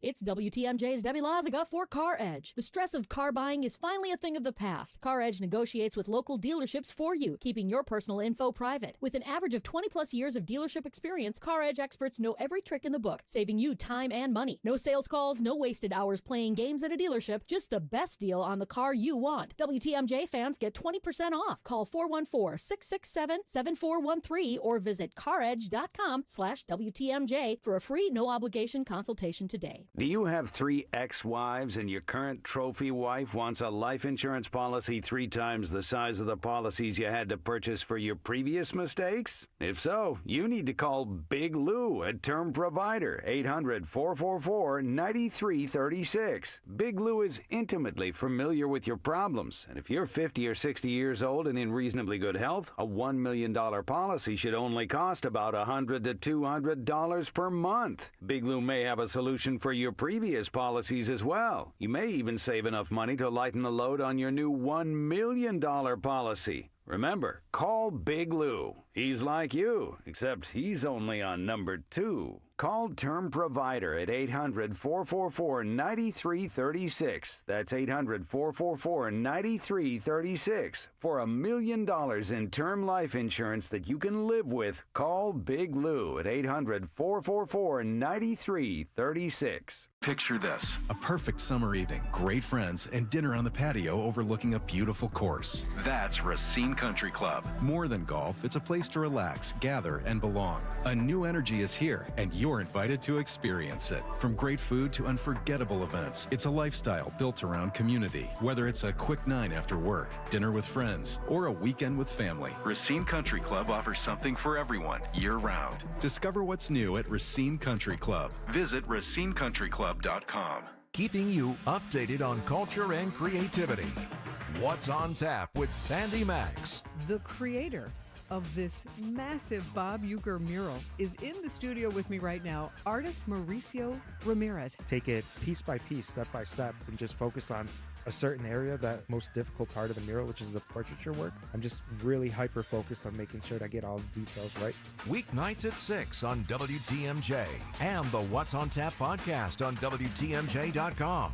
Traffic is sponsored by TaybackAttorneys.com. Hurt at work? Call Tayback for the payback. An injury at work may leave you eligible for compensation benefits, including lost wages, coverage of medical bills, or a cash settlement. Call Tayback for the payback. TaybackAttorneys.com. Let's get you where you need to safely at 544 with Debbie Loziga. Eastbound 94 is going to be a little bit tough in Waukesha County. We've got delays from just before Highway P, stretching all the way to Genesee Street. So that's Highway C. So just be careful with that. The westbound side is backing up as well from about Elmhurst Road all the way past Genesee Street, so give yourself that extra time.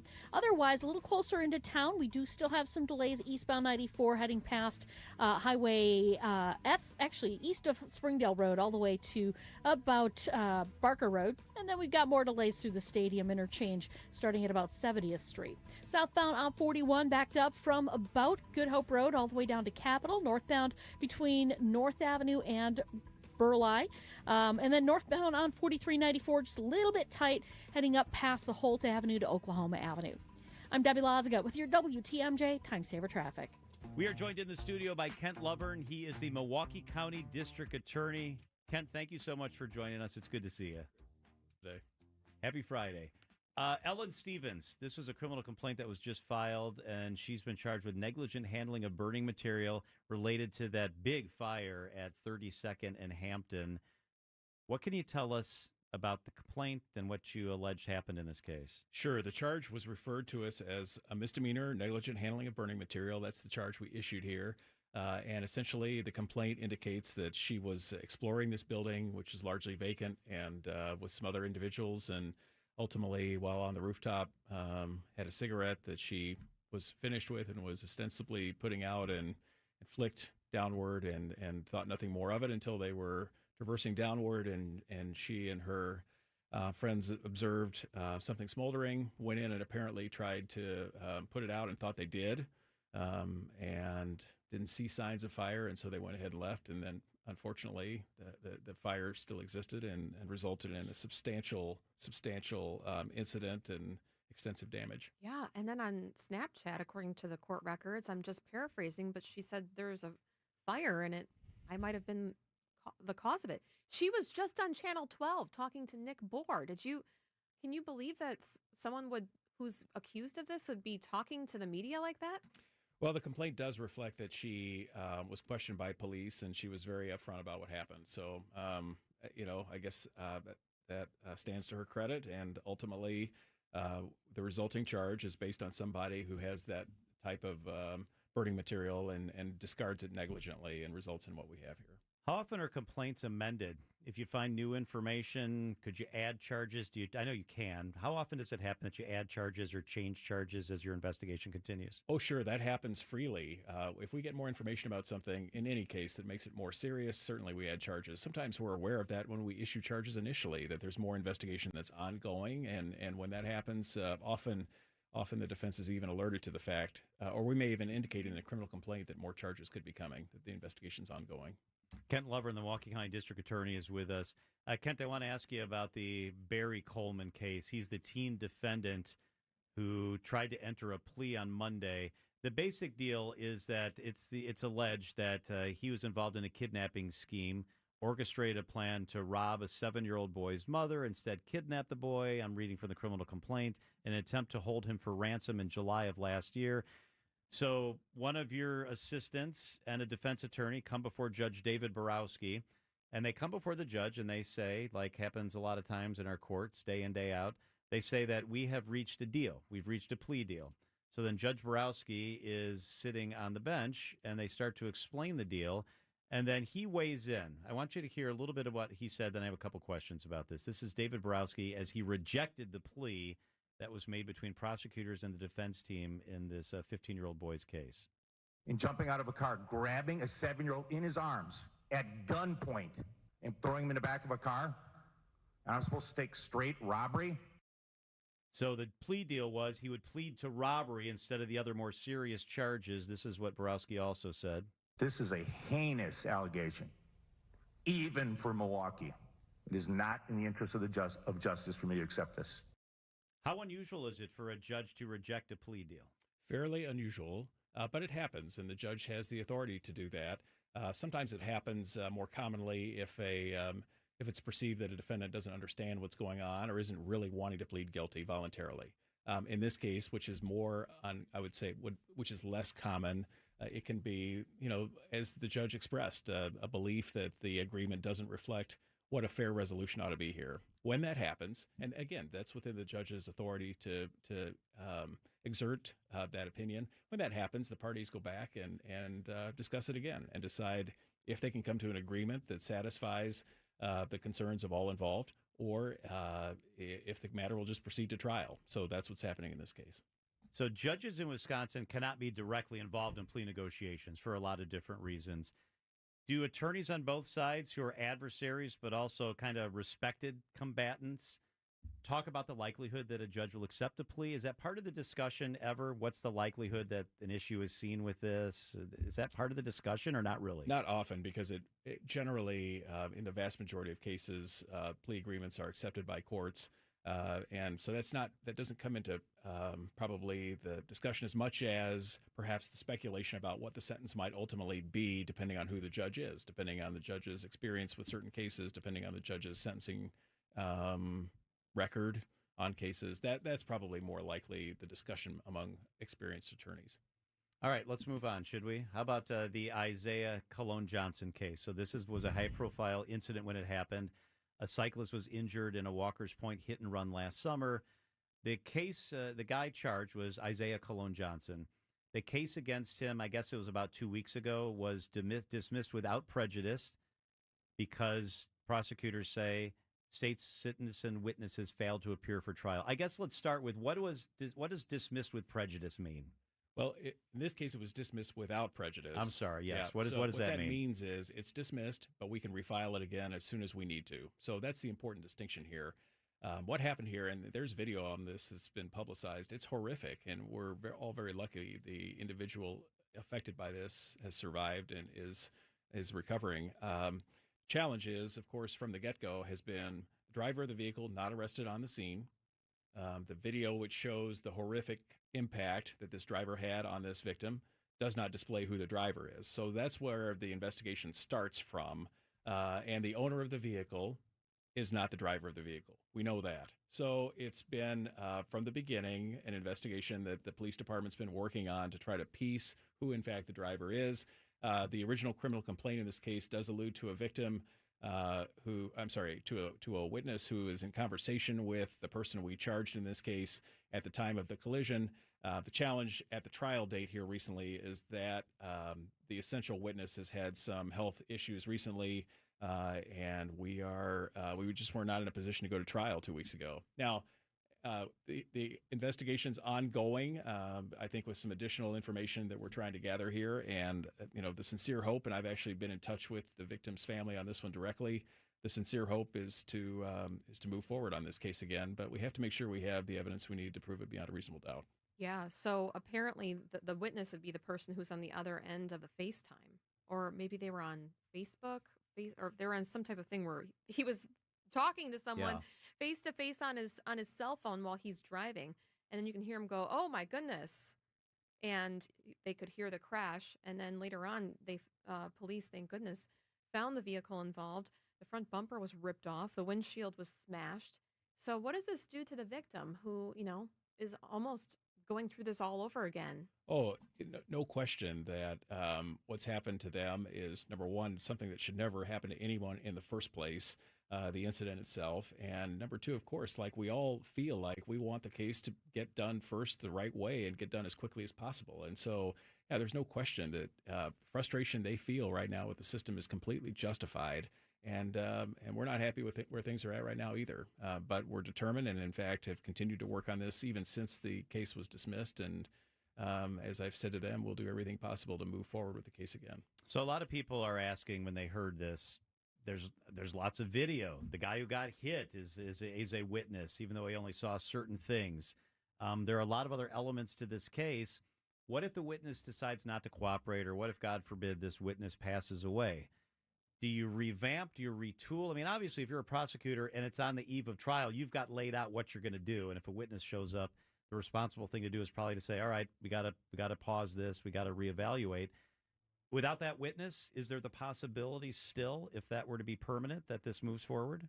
Well, it would be a challenge. I don't think there's a question about that, and I've expressed that as well to the family here. I think that identifying the person responsible for a crime that's occurred is an essential piece of every single case, and this is no exception. And so, but it goes to show that you try everything you possibly can in terms of gathering evidence that could possibly be relevant moving forward, because you just do never know when something may happen to a witness you have that could impact your case entirely, or could be offset by having some other type of evidence. So this is why it's so important to do as thorough of an investigation as you possibly can, as soon as you possibly can.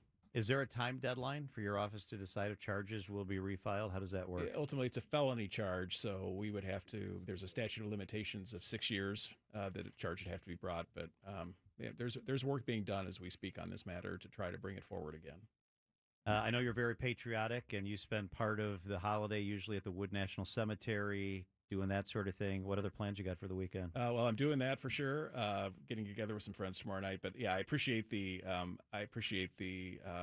event at the Wood Cemetery. I assume you're going to be there, and I will be there. emceeing it again this year. Will be there. It's a great opportunity to be in that space, which in and of itself I think is moving. Just to be in the physical space and to see the surroundings of that cemetery, and just to listen to people who are extraordinary in their own way, but who never display themselves in that fashion. They always display themselves with humility and grace, and just indicate they're just doing what they felt like was appropriate to do, and it's extraordinary. So for me, it's humbling to go. I always have a deeper appreciation for where we live and the freedoms we enjoy, and I think it's entirely appropriate to pay homage to those who have paid the greatest price for our freedom and security. That's very well said. Kent Lovern is the Milwaukee County District Attorney. Kent, thank you. Have a great weekend. Yeah, thanks. You too.